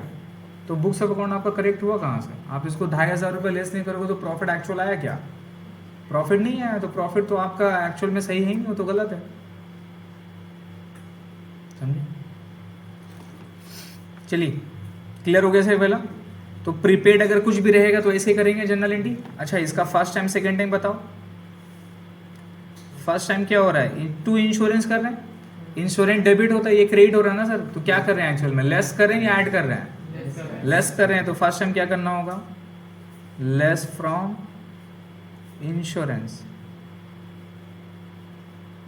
First time less from insurance, कहाँ पे? इन पीएल अकाउंट, ठीक है। सेकेंड टाइम बेटा, सेकेंड टाइम कहाँ जाएगा ये? प्रीपेड इंश्योरेंस क्या है? एसेट्स है ना सर, तो सेकेंड टाइम कहाँ बैठेगा ये? एसेट्स का कौन सा एसेट्स? Current assets. तो सेकेंड टाइम में sir current assets side of balance sheet, clear है? ये सब मैं इतना डिटेल में क्यों बता रहा हूँ? क्योंकि एडजस्टमेंट एंट्री इंपॉर्टेंट है सर। मैं चाहता था जनरल एंट्री लिखा के एडलेस करा देता, जब तक का मीनिंग नहीं समझोगे तब तक क्लियर नहीं होगा। नंबर 4 पे, अब ये तो एक्सपेंस के बारे में आ गए, इसी का उल्टा क्या हो सकता था सर? इनकम भी हो सकता था। क्या हो सकता था? तो खर्चा जिस तरह से बाकी है तो लायबिलिटी हो गया, खर्चा अगर ज़्यादा दे दिए तो एडवांस हो गया। तो कोई इनकम भी तो नहीं देगा आपको, या कोई आपको इनकम भी तो एडवांस में दे सकता है, तब क्या होगा? क्लियर है? तो यहाँ पर लिखेंगे सर कमीशन, या फिर लिखो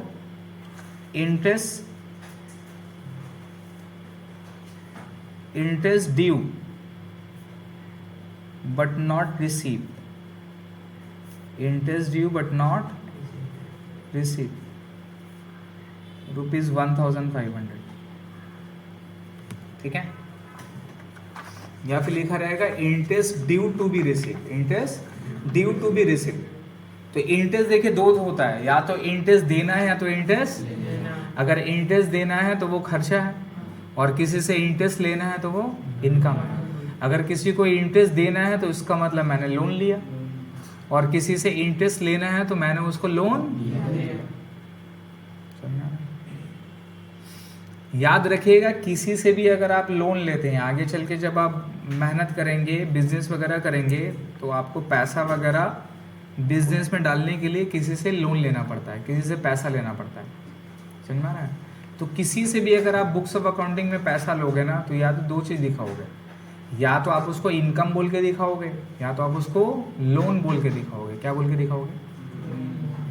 अगर इनकम बोल के दिखाओगे तो उसका मतलब आपका टैक्स का प्रोविज़न आ जाएगा, आपका सेल बढ़ जाएगा, सेल बढ़ जाएगा तो आपका प्रॉफिट बढ़ जाएगा, प्रॉफिट बढ़ जाएगा तो आपको टैक्स देना पड़ेगा, है ना। या तो आप लोन बोल के दिखाओगे। क्या बोल के दिखाओगे? लोन। लेकिन लोन और गिफ्ट में फ़र्क है। नॉर्मली क्या करते हैं, दोस्त लोग एक दूसरे से फंडिंग उठाने के लिए बिजनेसमैन में आपस में एक दूसरे से ट्रांजेक्शन कर लेते हैं, है ना। अभी आप लोग 500-1000 रुपये का करते होगे, जब लाख रुपए में जाओगे तो लाख लाख रुपया करोगे ना। अभी लेवल क्या है आपका? 100-200 रुपये, भाई देना 200 लेना डाटा, यही करते हैं ना। लेकिन जब बिजनेस करेंगे तो क्या होगा? यही लाख रुपये होगा ना सर। तो लाख रुपया किसी से अगर आप पैसा ले रहे हैं, कोई फ्रेंड से ले रहे हैं, वो तो आपसे इंटरेस्ट नहीं लेगा, वो तो लाइक गिफ्ट हो गया, आप उसको बाद में पे आउट कर दोगे, या तो आप कैश दे दिए, बैंक में दे दिए। तो ऐसा नहीं करना। अगर जिससे बैंक से पैसा लोगे उसको वापस भी बैंक से दोगे, किसी से कैश में पैसा लोगे तो उसको वापस, चीज समझ में आ रहा है? क्योंकि अभी गवर्नमेंट ना आपका पूरा बैंक अंदर घुस गया है, आपका पूरा A to Z उसको सब कुछ पता है, सब कुछ पता है। आप अभी कहाँ बैठे हैं उसको पता है, उसको ज़रूरत नहीं है बोलने का। क्यों? जब आप कुछ उसका अगेंस्ट में बोलिएगा तब वो बोलेगा, ये तुम तो यहाँ थे, तुम तो ऐसा कर रहे थे, तुम तो यहाँ पैसा लिए हैं, आप चुपचाप से हटिएगा। सर अस्सलाम वालेकुम, हम जा रहे हैं, खत्म। समझ गए? तो ये स्ट्रैटेजी होने वाला। तो जिससे बैंक में पैसा लेंगे उसको वापस भी क्या करना है, जिसको कैश में लेना है उसको वापस क्या करना है, कैश। अब याद रखिएगा, गिफ्ट अगर आप ले रहे हैं तो गिफ्ट आप सिर्फ रिलेटिव से ले सकते हैं। किससे ले सकते हैं? रिलेटिव। रिलेटिव का मतलब आपका ब्लड रिलेशन का एंसेस्टर, ब्लड रिलेशन का डिसेंडेंट, इसी से गिफ्ट ले सकते हैं आप, जिसके अगेंस्ट में इंटरेस्ट वगैरह देने की जरूरत नहीं। लेकिन अगर आपको दोस्त से लोन लेते हैं ना, तो आपको इंटरेस्ट दिखाना पड़ेगा अपना बुक्स में, आपको इंटरेस्ट का एक्सपेंसेस दिखाना पड़ेगा। समझ में आ रहा है? भले ही आप इंटरेस्ट उसको कैश में दे दो, नहीं दे दो, लेकिन आपको इंटरेस्ट दिखाना पड़ेगा। लोन लिए अगर आप लायबिलिटी साइड में, आपका लायबिलिटी साइड में अगर लोन बोल के खड़ा है तो उसका इंटरेस्ट आपका एक्सपेंस में होना चाहिए, अगर रिलेटिव से लोन नहीं है तो। अभी रिसेंटली मेरे एक क्लाइंट का एक दिया है केस, अच्छा खासा। एक जन को, चारों दोस्त को क्या लेना था सर? ज़मीन खरीदना था 40 लाख रुपए में। 10-10 लाख रुपया सब दोस्त लोग मिला के क्या किया, अपना अपना अकाउंट में कैश डिपॉजिट किया, कैश डिपॉजिट करके सब 10-10 लाख रुपए करके उस बंदा का अकाउंट में 30 लाख रुपए डाल दिया। चीज़ समझ में आ रहा है? तो उस बंदा अपना खुद का कैश डिपॉजिट 10 लाख रुपए डाल दिया और 3 दोस्त से 10-10 लाख रुपए आके टोटल कितना हो गया 40 लाख। वो जाके बेटा लैंड खरीद के रजिस्ट्री अपना नाम में लेके बैठ गया। ये बात है 2019 का। और उसका बाद में अभी 3 साल के बाद 2022 में इनकम टैक्स से एक लव लेटर आ गया कि बॉस आप जो काम किए हैं, जो कांड किए हैं, उसका प्रूफ दे दीजिए, उसका सोर्स दे दीजिए कि ये जो आपका 40 लाख रुपए कहाँ से। तो उसने बोला कि सर 10 लाख रुपए मैंने कमाया था, ये मेरा है, और बाकी 30 लाख रुपए अपने दोस्त से लिए थे, वो अपने लोग से दिया है अपने को लैंड खरीदने के लिए। ठीक है, वो भी पार्टनर है। Clear A to Z. अब उसका वजह से क्या होगा, जो उसका तीनों दोस्त है उसको नोटिस आ गया कि आपके पास जो 10 लाख रुपया है उसका सोर्स क्या है, आप बताइए। समझ गए? और बेटा वो लोग चारों आज तक कभी ITR फाइल किया ही नहीं है। बस केस आया मेरा पास, देखे क्या होगा। बच जाएगा, निकल जाएगा, बहुत ऑप्शन है। उतना बड़ा केस नहीं है, वो हम बड़ा बना देंगे, उतना बड़ा नहीं समझे? करना पड़ेगा सर, धंधा है, क्या करें। तो interest due but not receive कितना रुपया, 1500 रुपया, राइट। ये क्या है सर, इंटरेस्ट क्या है, एक्रूड है। ये इंटरेस्ट क्या है, एक्रूड है। एक्रूड का मतलब क्या है, इंटरेस्ट आपको मिलने का। तो ये आपको फील क्या हो रहा है, एसेट्स या लायबिलिटी है? एसेट्स है ना सर। किसी पैसा लेना है, वो आपको अभी तक मिला नहीं है, अभी आपको मिला नहीं, तो फील क्या हो रहा है, आपको लेना है, आपको लेना है। सर नहीं देगा चढ़ गए, दे पैसा दे, बड़ा गिरबान धर लोग पैसा देंगे तो बहुत मार मारे हैं, किस लिए बताइए। ये फील जो आ रहा है, ये फील किस लिए आ रहा है, वो चीज़ क्या है आपका, एसेट्स है। क्या है वो, एसेट्स। क्लियर है? तो ये अपने लोग रिसीव किए नहीं है, रिसीव करेंगे। इसका जर्नल एंट्री लिखिए, एक्रूड इंटरेस्ट, एक्रूड इंटरेस्ट, या तो इसको इंटरेस्ट रिसीवेबल भी बोलते हैं। क्या बोलते हैं, एक्रूड इंटरेस्ट, या तो फिर इंटरेस्ट रिसीवेबल भी बोलते हैं। Accrued interest account debit to interest receives, accrued interest account debit to interest receive. यही सेम चीज इंटरेस्ट ऑन इन्वेस्टमेंट में भी हो सकता है। क्या हो सकता है, इंटरेस्ट ऑन इन्वेस्टमेंट भी हो सकता है। आपको इन्वेस्ट किए, इंटरेस्ट आपको अभी तक मिला नहीं, लेकिन मिलेगा ना, तो वो एक्रूअल बेसिस में आपको शो करना पड़ेगा। कितना रुपया आ जाएगा, 1500। एडजस्टमेंट में क्या करोगे बेटा बताओ, फर्स्ट टाइम क्या करोगे, ये इंटरेस्ट रिसीव कहाँ दिखाते हो आप, पीएल का इनकम है ना, ये पीएल का किस साइड में दिखाते हो, क्रेडिट साइड में। तो इंटरेस्ट रिसीव तो ऑलरेडी कुछ होगा, तो उसके साथ क्या हो रहा है, इंटरेस्ट रिसीव ऐड हो जाएगा। तो first time add with interest receive. या अगर इंटरेस्ट रिसीव नहीं रहा कोई, तो क्या करेंगे, दिखा देंगे अलग से क्रेडिट साइड में। नहीं समझे? अगर इंटरेस्ट बोलकर कोई इनकम वहाँ था ही नहीं, तो क्या करोगे, ऐड नहीं करके डायरेक्ट लिख दोगे बाय इंटरेस्ट रिसीव बोलकर। फर्स्ट टाइम हो गया। सेकेंड टाइम कहाँ देखोगे बेटा, ये क्या है, एसेट्स है। ये एक्रूड इंटरेस्ट क्या है, एसेट्स है ना, एसेट्स है ना। तो आप कहाँ दिखाओगे, एसेट साइड में। कौन सा एसेट साइड में, करंट एसेट साइड में। तो current asset side of balance sheet. Clear है? नंबर 4 हो गया। ये तो था इनकम एक्रूड का, इनकम रिसीवेबल का। कोई आपको इनकम जो है एडवांस में भी दे सकता है, एडवांस में भी देता है ना कोई पैसा। पार्टी को अगर आपने सेल नहीं किया, पार्टी आपको एडवांस में दे दिया पैसा, ये ना एडवांस में, तो वो एडवांस जो आपको दिया है वो क्या है आपके लिए, एसेट्स या लायबिलिटी हो गया, लायबिलिटी हो गया ना सर। अगर आपने वो काम परफॉर्म कर दिया देन इट इज फाइन। अगर आपने वो काम नहीं किया तो क्या करना होगा, वो पैसा को वापस देना होगा कि नहीं दीजिएगा, वापस देना होगा ना सर। तो उस तरह से लिखे नंबर 5 में, commission receive in advance. Number 5 में लिखिए कमीशन रिसीव इन एडवांस।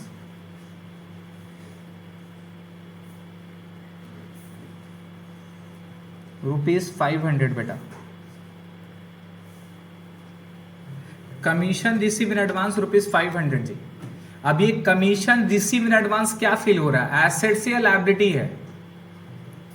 सोचो, कमीशन रिसीव तो हमारा इनकम था, एडवांस में कमीशन आपने रिसीव किया है, इसका मतलब वो काम अभी तक हुआ नहीं है। एडवांस का मतलब क्या हो गया, काम होने से पहले या काम होने का बाद, उसी को एडवांस बोलते हैं ना सर। एडवांस में फीस दे दीजिएगा अगला महीना का, तो मतलब क्या हुआ, हम आपसे क्या मांग रहे हैं, पहले मांग रहे हैं या बाद में मांग रहे हैं? पहले मांग रहे हैं ना सर। तो एडवांस में आपसे फीस ले लिए और लेके हम भाग गए, तो हम तो पढ़ाया नहीं, तो वो पैसा क्या करना होगा, वापस करना होगा, है ना। तो एडवांस रिसीव हमारा क्या होता है सर, लायबिलिटी होता है। क्या होता है, तो जनरल एंट्री इसका सीखिए, इसका जनरल एंट्री होता है commission receive account debit, commission receive account debit. Advance always याद रखिएगा लेस करते हैं, commission receive account debit to commission receive in advance, commission receive account debit to commission receive in advance account. Clear है, commission receive account debit to commission receive in advance. तो जब prepaid था expense में, तो expense less किए, है ना। और ये प्री रिसीव है, बट प्री रिसीव वर्ड बोलकर है ही नहीं, तो क्या बोलते हैं, रिसीव इन एडवांस। प्रीपेड का मतलब क्या होता है, paid in advance. Receive in advance same ही हुआ, बट अपोजिट है, वो खर्चा के साथ होता था, ये इनकम के साथ। वहाँ खर्चा में लेस करते थे, यहाँ किससे लेस करना होगा, इनकम से लेस करना होगा। तो फर्स्ट टाइम लेस क्या कर देंगे, लेस फ्रॉम कमीशन रिसीव। जिसके अगेंस्ट में आप एडवांस करोगे, वो एडवांस को क्या कर दोगे, आप लेस कर दोगे। कमीशन रिसीव कहाँ पे लेस करेंगे सर, पीएल में, क्या बोलकर, एज एडवांस, क्या बोलकर, एडवांस बोल के लेस कर देंगे। First time commission receive PL में एडवांस बोल के लेस कर देंगे। सेकेंड टाइम ये कमीशन रिसीव क्या है सर, क्या है ये, लायबिलिटी है, क्या है ये, लायबिलिटी है। तो किस साइड में दिखाएंगे sir, current liability, current liability side of balance sheet, current liability side of balance sheet. Clear हो गया, ये 5 जनरल एंट्री समझ में आया, क्लियर है। नंबर 6, 10 लिखाएंगे। नंबर 6 में आइए, an amount of ₹5,000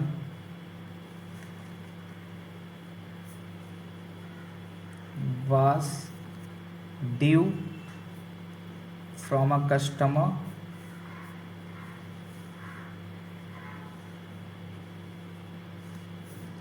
which is considered as bad or irrecoverable,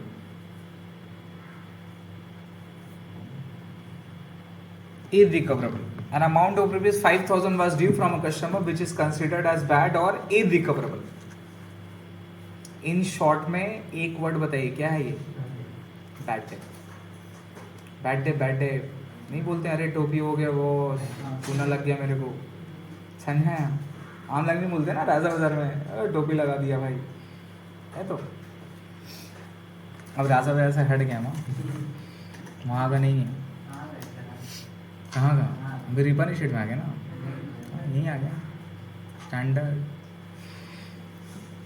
लेकिन अभी मजाक कर रहे हैं, दिमाग खराब है, ये तो एकदम डीप में घुस जाता तुम भी आके। मजाक कर रहे हैं बॉस, वहीं के ही रहेंगे ना ऑब्वियसली, ऐसे भी थोड़ी ना वहाँ जाते आते नहीं है, दोस्त लोग सब तो वहीं के ही है। मेरा तो डेली रात को जाना होता ही है सर, चाहे जितना भी हो ही नहीं हो, डेली मिलना पड़ेगा। जो मेरा दोस्त लोग है ना, अड्डाबाजी भी ज़रूरी है ना, अब क्या करना, पैसा वैसा कमा रहे, सब सही चल रहा है, तो थोड़ा बहुत अड्डा उड्डा मान लेते हैं। तिलों नहीं मारेगा भी, बहुत लाइफ इंपॉर्टेंट है तिलों का, 5 साल कर ले, मेहनत कर ले, पैसा वैसा कमा ले, स्टेबल हो जा, फिर एंजॉय करिए ना, क्या दिक्कत। मैं सीए बनने से पहले सर दीघा तक नहीं गया था, कहीं नहीं गया था। अगर फेसबुक में कोई एडेड है तो स्क्रॉल करिएगा, 2015 से पहले कोई दिखेगा ही नहीं आपको, कुछ नहीं मिलेगा। कुछ एक दो पोस्ट वगैरह हो तो हो, शादी उदी का नहीं होता, आदमी शादी में जाता, सेल्फी फ़ोटो यहाँ वहाँ, वैसा वाला मिलेगा आपको, घूमने फिरने वाला नहीं था। सीए बनने के बाद में आप जाओगे तो प्रोफाइल देखोगे, तब जाके थोड़ा बहुत वही चीज़ करना है। ऐसा नहीं कि अभी आप लोगों को मौका नहीं मिलेगा, आगे बहुत मौका मिलेगा बॉस, अभी करना ज़रूरी नहीं, ठीक है।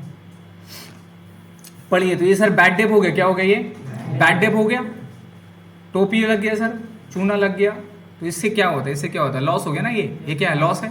तो बैड डेप जब भी होता है तो जनरल एंट्री क्या पास करते हैं अपने लोग, क्या पास करते हैं बोलो, क्या एंट्री पास होता है, bad debt account debit to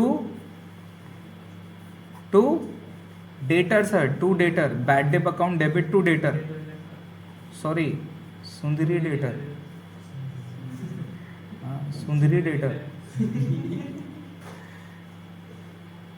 ये सुंदरी जब भी बोलते हैं ना, एक लड़की का याद आया था भाई, बाप रे बाप कितना चिल्लाई थी मेरे ऊपर।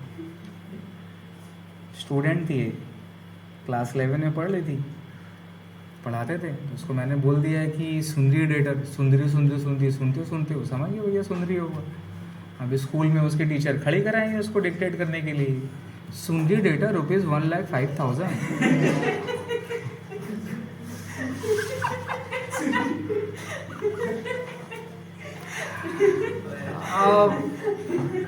अब माशाल्लाह दिखने में भी अच्छी थी, खूबसूरत थी, अब उसका नाम सुंदरी रखा गया पूरा स्कूल में, और आज तक का शायद वही होगा।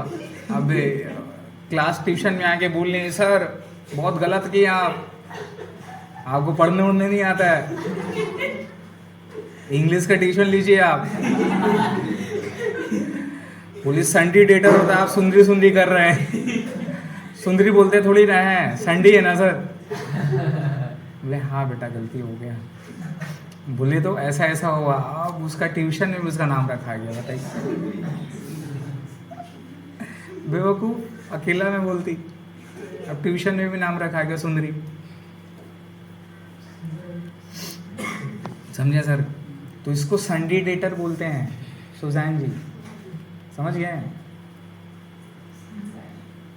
फर्स्ट टाइम सर, तो बैड डेप क्या होता है सर, लॉस होता है। बैड डेप क्या होता है, लॉस होता है। कहाँ दिखाएंगे, पीएल में।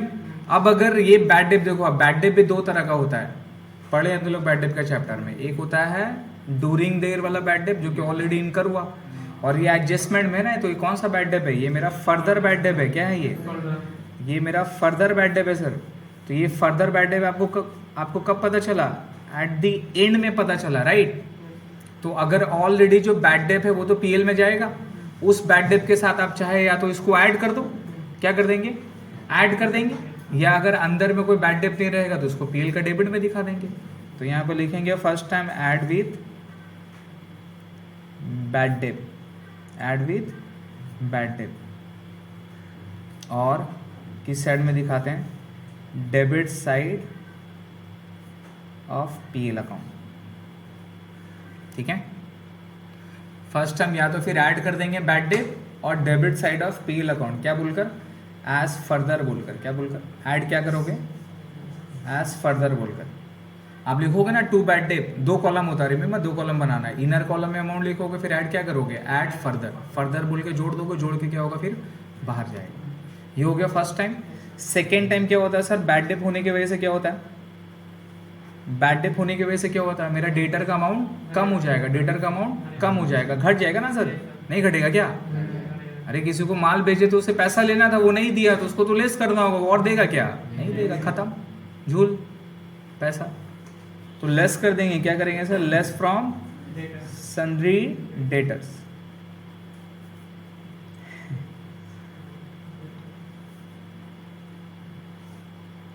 और डेटर कहाँ पे रहता है, इन करेंट एसेट्स, ठीक है sir, less from sundry debtor in current assets कर दिए। Number 7,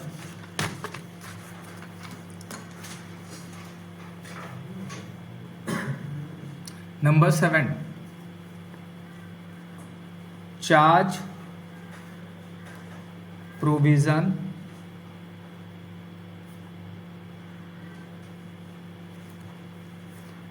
for bad date at the rate of 5% and provision for discount at the rate of 2% on data. On data, ठीक है. Debtor at the end rupees 2,05,000. Debtor at the end rupees 2,05,000. ठीक है. तो ये provision भी आपको charge करना है डेटर के ऊपर. प्रोविजन क्या होता है सर? आपको लगता है कि इतना मेरा अमाउंट क्या हो जाएगा, बैड डेट हो जाएगा. क्या हो जाएगा? इतना अमाउंट का पैसा हमको नहीं मिलेगा, तो इसको बोलते हैं प्रोविजन. क्लियर है? प्रोविजन फॉर बैड डेट के चैप्टर में डिटेल में डिस्कस किए हुए हैं. अब हमको इसका अमाउंट निकालना है. क्या निकालना है? इसका अमाउंट निकालना है. तो अमाउंट में हमें वर्किंग नोट बनाना है. क्या बनाना है? वर्किंग नोट में लिखना है computations of provision. Working note में हमें बनाना है कंप्यूटेशंस ऑफ प्रोविजंस. प्रोविजंस अपने लोग बनाएंगे सर. इसका प्रोविजंस का अमाउंट निकालेंगे. ठीक है. इसका वर्किंग कैसे करेंगे सर? तो यहाँ लिखेंगे debtors at the end. Debtors at the end. तो एंड में हमारा डेटर कितना था? 2,05,000 था. कितना था सर? 2,05,000 था. नाउ अब ये 2,05,000 में सबसे पहले क्या लेस करना होगा? प्रोविजन नहीं. ये 2,05,000 में से बैड डेट जो है वो दो तरह का बैड डेट होता है, ड्यूरिंग द ईयर और फर्दर. तो ड्यूरिंग द ईयर वाला बैड डेट तो ऑलरेडी लेस हो चुका है. क्यों? बिकॉज ये डेटर क्या है? एट द एंड है. और ड्यूरिंग द ईयर का मतलब वो ऑलरेडी पहले हो चुका, तो फिर से लेस नहीं. यहाँ पे क्या लेस होगा sir? Further bad debt less होगा. क्या होगा? अगर क्वेश्चन में फर्दर बैड डेट था तो उसका तो आपने अलग ट्रीटमेंट कर दिया, लेकिन जब प्रोविजन निकालने के लिए जाओगे तो ये बैड डेट देखो लेस फ्रॉम डेटर किया ना आपने, तो इसको पहले लेस कर दोगे, फिर जो अमाउंट आएगा उसके ऊपर प्रोविजन निकालते हैं. क्या निकालते हैं? क्लियर है? तो अगर डेटर में फर्दर बैड डेट रहेगा तो आप लेस करोगे ऐसे, लेस बैड डेट फर्दर. कितना रुपया? 5,000 रुपये. क्लियर है? ये अमाउंट कितना आया? ये अमाउंट आया 2 लाख रुपया. कितना रुपया? 2 लाख रुपये. क्लियर है? अब इसके बाद आप प्रोविजन निकालोगे. अब प्रोविजन में भी दो तरह का प्रोविजन है. एक है प्रोविजन फॉर बैड डेट और एक क्या है? Provision for discount. अब यहां पर भी फंडा है सर, कौन सा पहले निकलेगा? प्रोविजन फॉर बैड डेट या प्रोविजन फॉर डिस्काउंट? कौन सा होता है पहले? Provision for bad date less करते हैं पहले. तो लेस में करो provision for bad date. Provision for bad date. अब ये जो 5% है, ये 5% जो रेट दिया हुआ है, ये किसके ऊपर चार्ज होगा? 2,05,000 पे होगा. किस पे चार्ज होगा? 2 लाख पे होगा. तो 5% ऑफ रुपीज 2 लाख. कितना रुपया आ गया? कितना रुपया आ गया? बोलिए. 10,000 रुपया आ गया. तो 10,000 लेस कर दिए, कितना रुपया हो गया? 1,90,000. क्लियर है? अब जो आप लेस करोगे, फिर से लेस करोगे प्रोविजन फॉर डिस्काउंट, वो आप किसके ऊपर निकालोगे? 1,90,000 पे निकलेगा. कितना percent? 2%. 2% of rupees 1,90,000 sir. How much?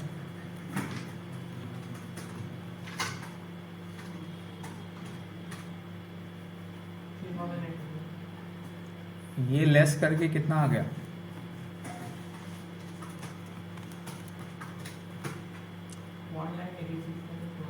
1,86,200. Clear है? तो ये प्रोविज़न का अमाउंट है सर। तो प्रोविज़न फॉर बैड डेट 10,000 ये है, और ये 3,800 रुपये क्या है, प्रोविज़न फॉर डिस्काउंट है। क्लियर है?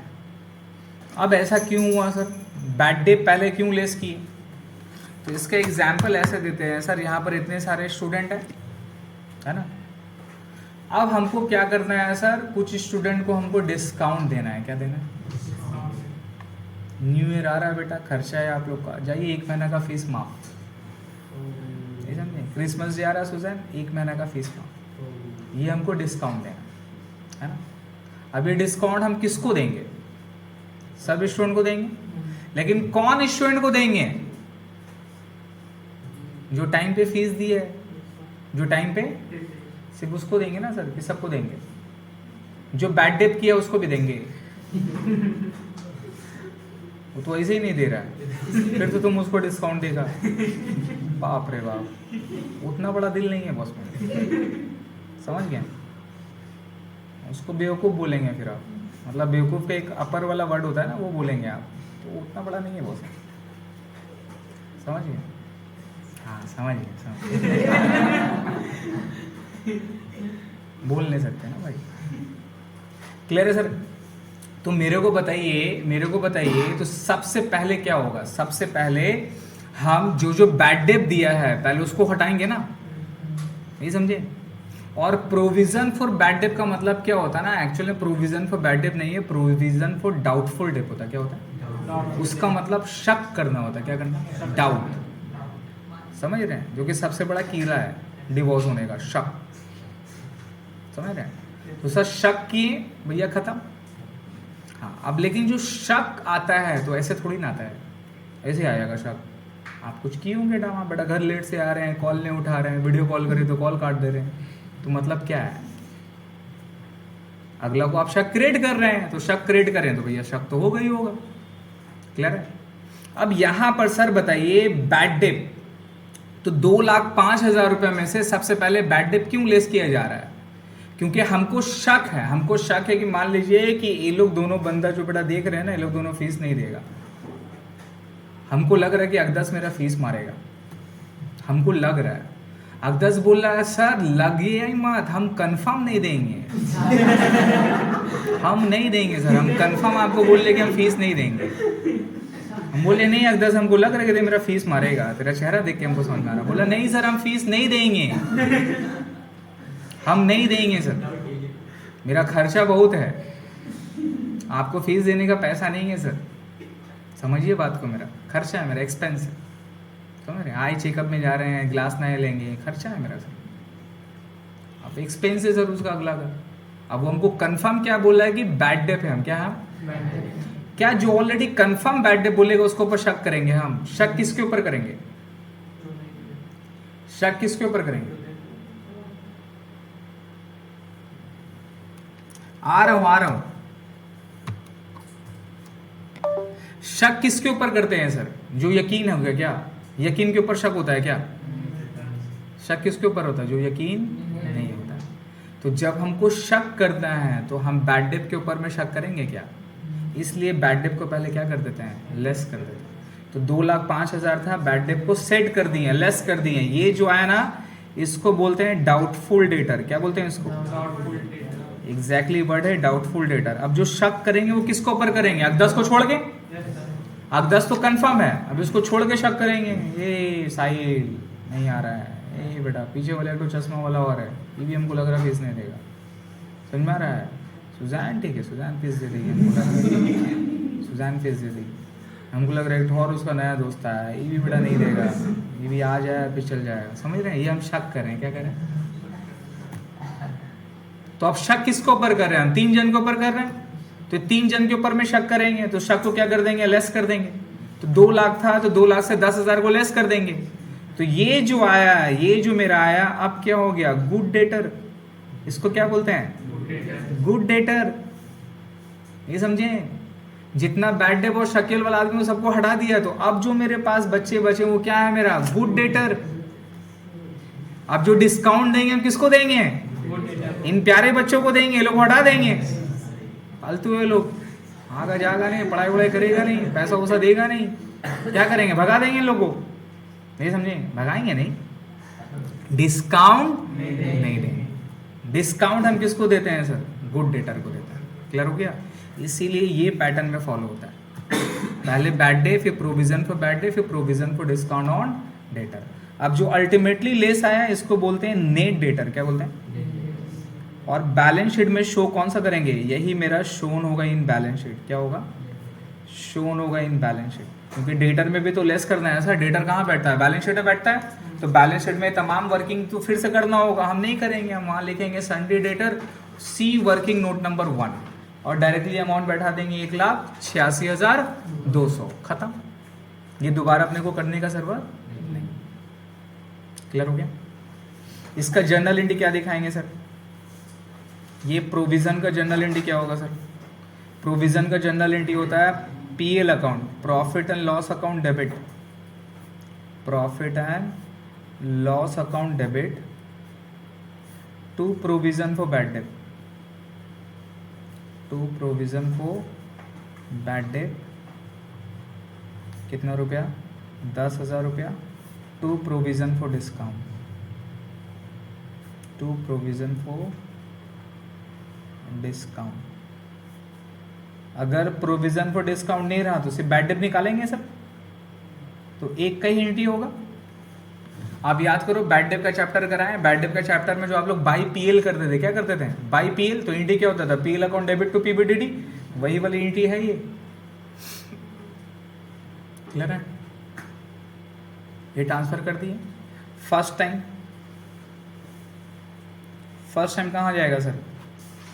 Debit side of PL account, debit side of PL account. ये दोनों को आप कहाँ दिखाओगे? पीएल का डेबिट साइड में बोल के दिखाएंगे एज पीबीडीडी या प्रोविजन फॉर डिस्काउंट बोल के, जो भी था वो दिखा देंगे डेबिट साइड में एज अ लॉस बोलकर। क्या बोलकर? लॉस बोलकर पीएल का डेबिट में। और सेकेंड टाइम में कहाँ जाना चाहिए? सेकेंड टाइम में देखो ये मेरा प्रोविजन लायबिलिटी है। क्या है ये लायबिलिटी है। प्रोविजन फॉर बैड डेट और प्रोविजन फॉर डिस्काउंट लायबिलिटी है। इसको लायबिलिटी साइड में होना चाहिए था। किस साइड में होना चाहिए था? इसीलिए प्रोविजन कभी भी डेटर का अकाउंट में नहीं जाता। डेटर का अकाउंट में प्रोविजन, जब डेटर और क्रेडिटर बताए थे तो डेटर का अकाउंट में नहीं जाता। क्यों नहीं जाता? बिकॉज ये this is not an actual expense, ये एक्चुअल नहीं है। Remember provision, law of conservatism, तो उसके बेसिस पे लोग क्या करते हैं? इसको निकालते हैं। लेकिन for the purpose of showing net debtor, net debtor निकालने के लिए हम लोग क्या करते हैं? इसको बैलेंस शीट में लेस करके दिखाते हैं। एक्चुअली लेस नहीं करते हैं, लेस करके दिखाते हैं। क्लियर है? तो इसलिए यहां पर आप इसको लेस कर दोगे, less from Sunday data in balance sheet. लेकिन याद रखिएगा प्रोविजन क्या कभी भी डेटर से लेस होता है? एक्चुअली लेस नहीं होता है। For this showing net debtor, net debtor निकालने के लिए अपने लोग बैलेंस शीट में इसको डेटर से लेस करते हैं, लेकिन एक्चुअली ये लेस नहीं। क्लियर है? Last one, number 8 sir, charge depreciation.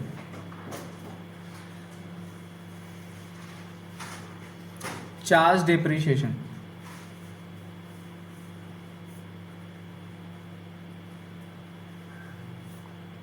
On machinery.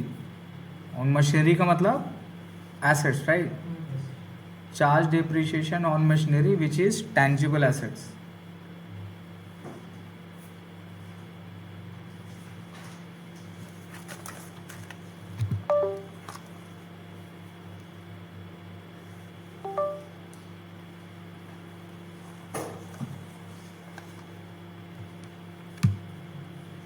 Charge depreciation on machinery tangible assets at the rate of 10%, at the rate of 10%. ठीक है? अब यहां पर आपको क्या गिवन है सर? मशीन के ऊपर में डेप्रिसिएशन चार्ज करना है। जनरल एंट्री क्या होगा वो देखते हैं, बट यहां पर आपको दिया हुआ है सर मशीन का आपको कॉस्ट प्राइस दिया हुआ है 1,00,000 रुपया और बुक वैल्यू आपको दे दिया है सर 40,000 रुपये। कितना रुपया? चीज क्लियर है? समझ में आ रहा है? अब यहाँ पर मशीन का जो 10% है डिपेंड करता है कि आप कौन सा मेथड में निकालना है। अमाउंट ऑफ डेप्रिशिएशन डिपेंड करता है, remember amount of depreciation SLM पे है तो कितना परसेंट होगा, 10% किस पे आप निकालेंगे, ऑन कॉस्ट पे। तो 10% 1 लाख के ऊपर में 10% निकालेंगे, कितना हो जाएगा 10,000। अगर डीबीएम में रहा, किस में रहा, तो 10% किस पे आप निकालोगे, और बुक वैल्यू कितना रुपया है, तो 40,000 का बुक वैल्यू कितना आ जाएगा। क्लियर है, कोई प्रॉब्लम। ये डेप्रिशिएशन का अमाउंट निकल गया सर, है ना। अब डेप्रिशिएशन का जर्नल एंट्री डिपेंड करता है आप कैसे डेप्रिशिएशन को दिखा रहे हो। अगर नॉर्मल आप दिखा रहे हो, नॉर्मल में आप दिखा रहे हो, तो जर्नल एंट्री हो जाता है sir depreciation account debit to machinery. क्या एंट्री होती है, depreciation account debit to machinery. ठीक है। अब जो भी अमाउंट रहेगा, नहीं समझे, अमाउंट जो भी रहेगा या तो एसएलएम या तो डीबीएम, जो भी अमाउंट रहेगा वो अमाउंट बैठा देंगे। अमाउंट में तो कोई प्रॉब्लम नहीं है, अमाउंट समझ में आ रहा है ना। अगर एसएलएम बोला तो कॉस्ट पे, डीबीएम बोला तो बुक वैल्यू पे, कुछ नहीं बोलेगा तो एसएलएम। ठीक है, जो भी अमाउंट देगा वो अमाउंट पे निकाल लेंगे। अगर नॉर्मल करेंगे तो depreciation account debit to machinery. लेकिन अगर आप लेजर फाइनल अकाउंट बना रहे हैं तो क्या होगा, first time debit side of PL account, debit side of PL account, PL account बोल के दिखाएंगे एज क्या बोलकर, डेप्रिशिएशन। तो पीएल का डेबिट पे दिखाएंगे as depreciation. Second time asset side, second time asset side में क्या करेंगे, लेस कर देंगे, लेस फ्रॉम मशीनरी। इन कहाँ पे, balance sheet. First time less from machinery in balance sheet. हो गया, ये नॉर्मल है जैसे अब तो लोग करते थे। लेकिन when provision for depreciation created, क्या बताइए, जब प्रोविजन फॉर डेप्रिशिएशन जब आप क्रिएट करोगे ना, प्रोविजन फॉर डेप्रिशिएशन क्रिएटेड, जब आप अगर इसको क्रिएट करोगे, आपको पता चलेगा कि भैया डेप्रिशिएशन में प्रोविजन फॉर डेप्रिशिएशन भी क्रिएटेड है।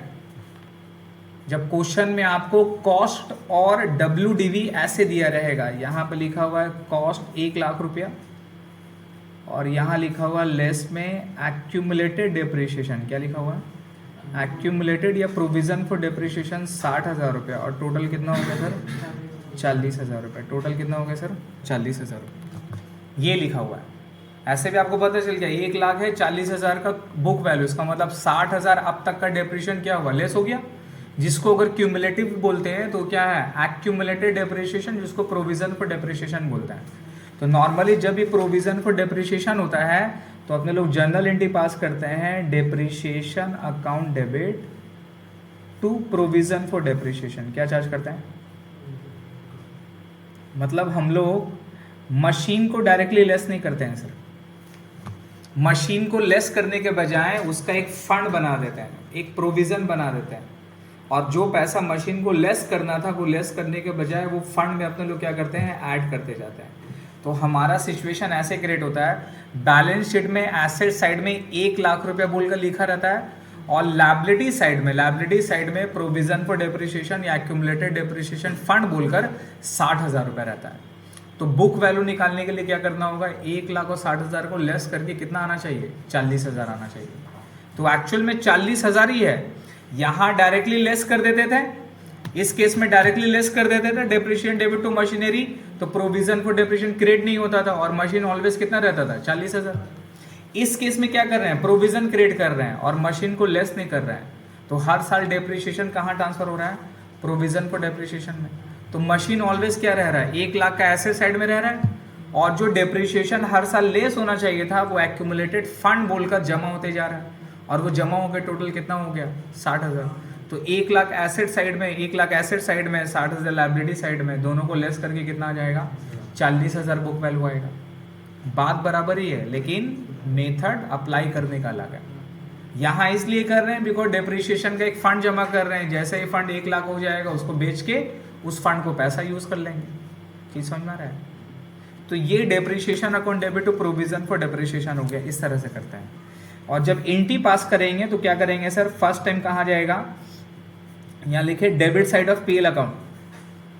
पीएल का डेबिट में कोई चेंजेस नहीं होगा सर, पीएल का डेबिट में कोई चेंजेस नहीं होगा सर, ठीक है। पीएल का डेबिट में एज इट इज सेम लिखेंगे फर्स्ट टाइम। सेकेंड टाइम में लेस कर देंगे मशीन से, लेस कर देंगे मशीन से भी लेस करेंगे। लेकिन कब लेस करेंगे, पहले by adding provision for depreciation, by adding provision for depreciation. नहीं समझ में आया? अगर ये वाला केस रहा, ये लिख लिया है, by adding provision for depreciation, मतलब ये भी मशीन से लेस होगा, लेकिन फर्क क्या है सर, शो करने का तरीका में फर्क है। अगर नॉर्मल पर्पस रहा तो हमको बताइए, जब आप बैलेंस शीट बनाओगे तो मशीन कितना रहेगा, बुक वैल्यू 40,000 है ना। आप लेस कर दोगे डेप्रिसिएशन, मान लो डेप्रिसिएशन बुक वैल्यू में ही है तो कितना आएगा, 4,000 आएगा। और लेस करके बाहर कितना करोगे, समझ में आ रहा है? ये नॉर्मल है। लेकिन जब प्रोविजन फॉर डेप्रिसिएशन क्रिएट होगा तो आप कैसे करके दिखाओगे पता है, बैलेंस शीट में मशीन यहां पर आप लिखोगे एट कॉस्ट, कौन सा प्राइस में, कॉस्ट मतलब पूरा 1 लाख रुपया दिखाओगे, कितना दिखाओगे, और यहाँ पर लेस में लिखोगे प्रोविजन फॉर डेप्रिसिएशन, क्या लिखोगे, और प्रोविजन फॉर डेप्रिसिएशन ऑलरेडी कितना था, 60,000 था, 60 था ना। और नया डेप्रिसिएशन आपने ऐड किया, कितना ऐड करेंगे, 4,000 रुपया। जो भी मेथड बोलेगा, एसएलए में रहेगा तो 10, डीबी में रहेगा तो 4, तो ये 4,000 रुपये इसमें ऐड कर देंगे, ऐड करके लेस करेंगे। तो लेस करके बाहर में कितना जाएगा, 36,000 ही जाएगा। चीज समझ लीजिए, 36,000 ही जाएगा, लेकिन तरीका लेस है। नॉर्मल रहेगा तो कोई प्रोविजन नहीं रहेगा तो मशीन का डेप्रिसिएशन ऑलवेज लेस कर देते जैसे करते हैं। लेकिन जब प्रोविजन फॉर डेप्रिसिएशन रहेगा तो पीएल का डेबिट में डेप्रिसिएशन दिखाओगे, लेकिन जब डेप्रिसिएशन लेस करोगे तो ऐसे लेस करोगे, पहले डेप्रिसिएशन प्रोविजन फॉर डेप्रिसिएशन में ऐड करके फिर मशीन से लेस करोगे। तो इससे मेरे को क्या पता चला, देखिए इससे पता चला बुक वैल्यू 36,000 है, लेकिन कॉस्ट कितना है, कितना प्रोविजन है, वो अपने को पता नहीं चल रहा। लेकिन इसमें क्या है, देखिए पूरा A to Z पता चला, भैया 1 लाख का कॉस्ट था, 64,000 अभी तक निकल गया और बुक वैल्यू 36,000 है। तो प्रैक्टिकली ये एप्लीकेबल होता है sir, which is more preferable. ठीक है, क्लियर हो गया? यहीं तक एडजस्टमेंट रखते हैं। अब ये जो मैंने आपको पढ़ाया है, आप लोग का एक चैप्टर कंप्लीट हो गया, फाइनल अकाउंट नहीं, एक चैप्टर है जर्नल प्रॉपर। ओपन करिए, एक चैप्टर देखिए, जर्नल प्रॉपर बोलकर एक चैप्टर होगा, एक चैप्टर है सर जर्नल प्रॉपर।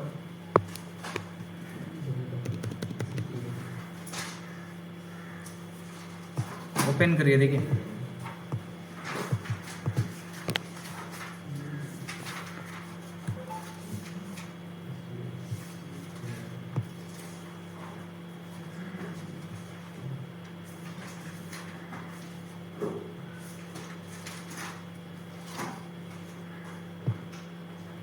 मिला सर? पेज नंबर कौन सा है?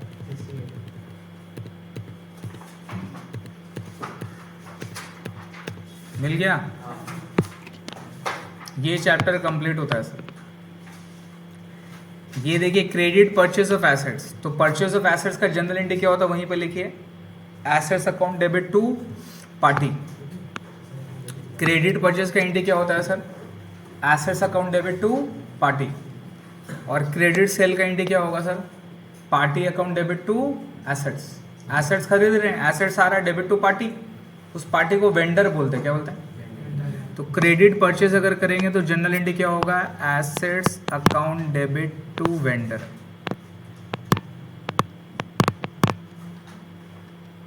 ठीक है, और जब सेल करेंगे तो एंट्री क्या हो जाएगा सर, उल्टा हो जाएगा। क्या एंट्री आएगा सेल पे, vendor account debit to party या फिर vendor account debit, sorry vendor account debit to assets.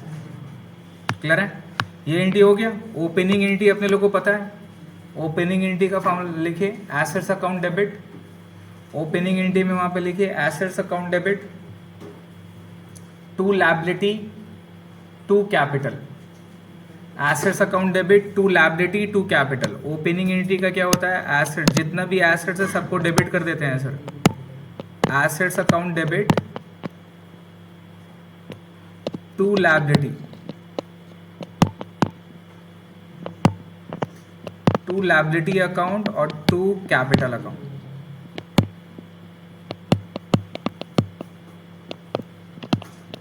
Assets account debit to liability account to capital account. देखिए ये किया हुआ है, एग्जाम्पल दे दिए हैं, एक्सरसाइज करना है 2-3। क्लोजिंग एंट्री क्या है सर, ये क्या है, ट्रायल बैलेंस है। अब ट्रायल बैलेंस से ट्रेडिंग पीएल बनाते हैं आप, तो वेजेस जितना भी खर्चा है सबको आप डेबिट साइड में दिखाते हैं ट्रेडिंग का, सेल को क्रेडिट साइड में दिखाते हैं, तो आपको क्या लगता है ऑटोमेटिक चल जाता है, वो पास होता है क्लोजिंग एंट्री। जितना भी नॉमिनल अकाउंट है उसको ट्रांसफर कर देते हैं बाय पासिंग क्लोजिंग एंट्री। इसीलिए देखिए ओपनिंग परचेस का एंट्री क्या होता है, trading account debit to opening stock and this. Sales और सेल्स रिटर्न का देखिए ये एंट्री पास होता है। इससे क्या निकल गया, ये ट्रेडिंग अकाउंट में ट्रांसफर कर दिए आप। अब इससे जो नेट बैलेंस आया वो क्या निकल जाएगा सर, वो जीपी निकल जाएगा।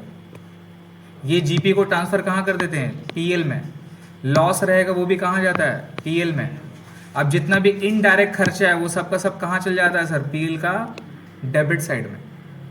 जितना भी इनडायरेक्ट इनकम है वो सारा पीएल का क्रेडिट साइड में चला जाता है। ये जो नेट प्रॉफिट नेट लॉस है इसको ट्रांसफर कहाँ कर देते हैं, कैपिटल अकाउंट।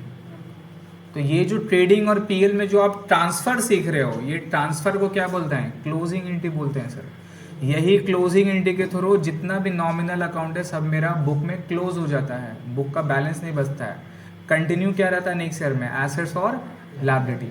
नॉमिनल अकाउंट यही क्लोजिंग एंट्री पास करने के थ्रू पे क्लोज होती है। ठीक है, ये जस्ट नॉलेज पर्पस के लिए मेन जो हमें करना था वो करना था ट्रांसफर एंट्री भी इजी, एडजस्टमेंट एंट्री। क्लियर है, एडजस्टमेंट एंट्री क्या है, जो मैंने आपको 1 से लेके 7-8 तक लिखा है यही एडजस्टमेंट है।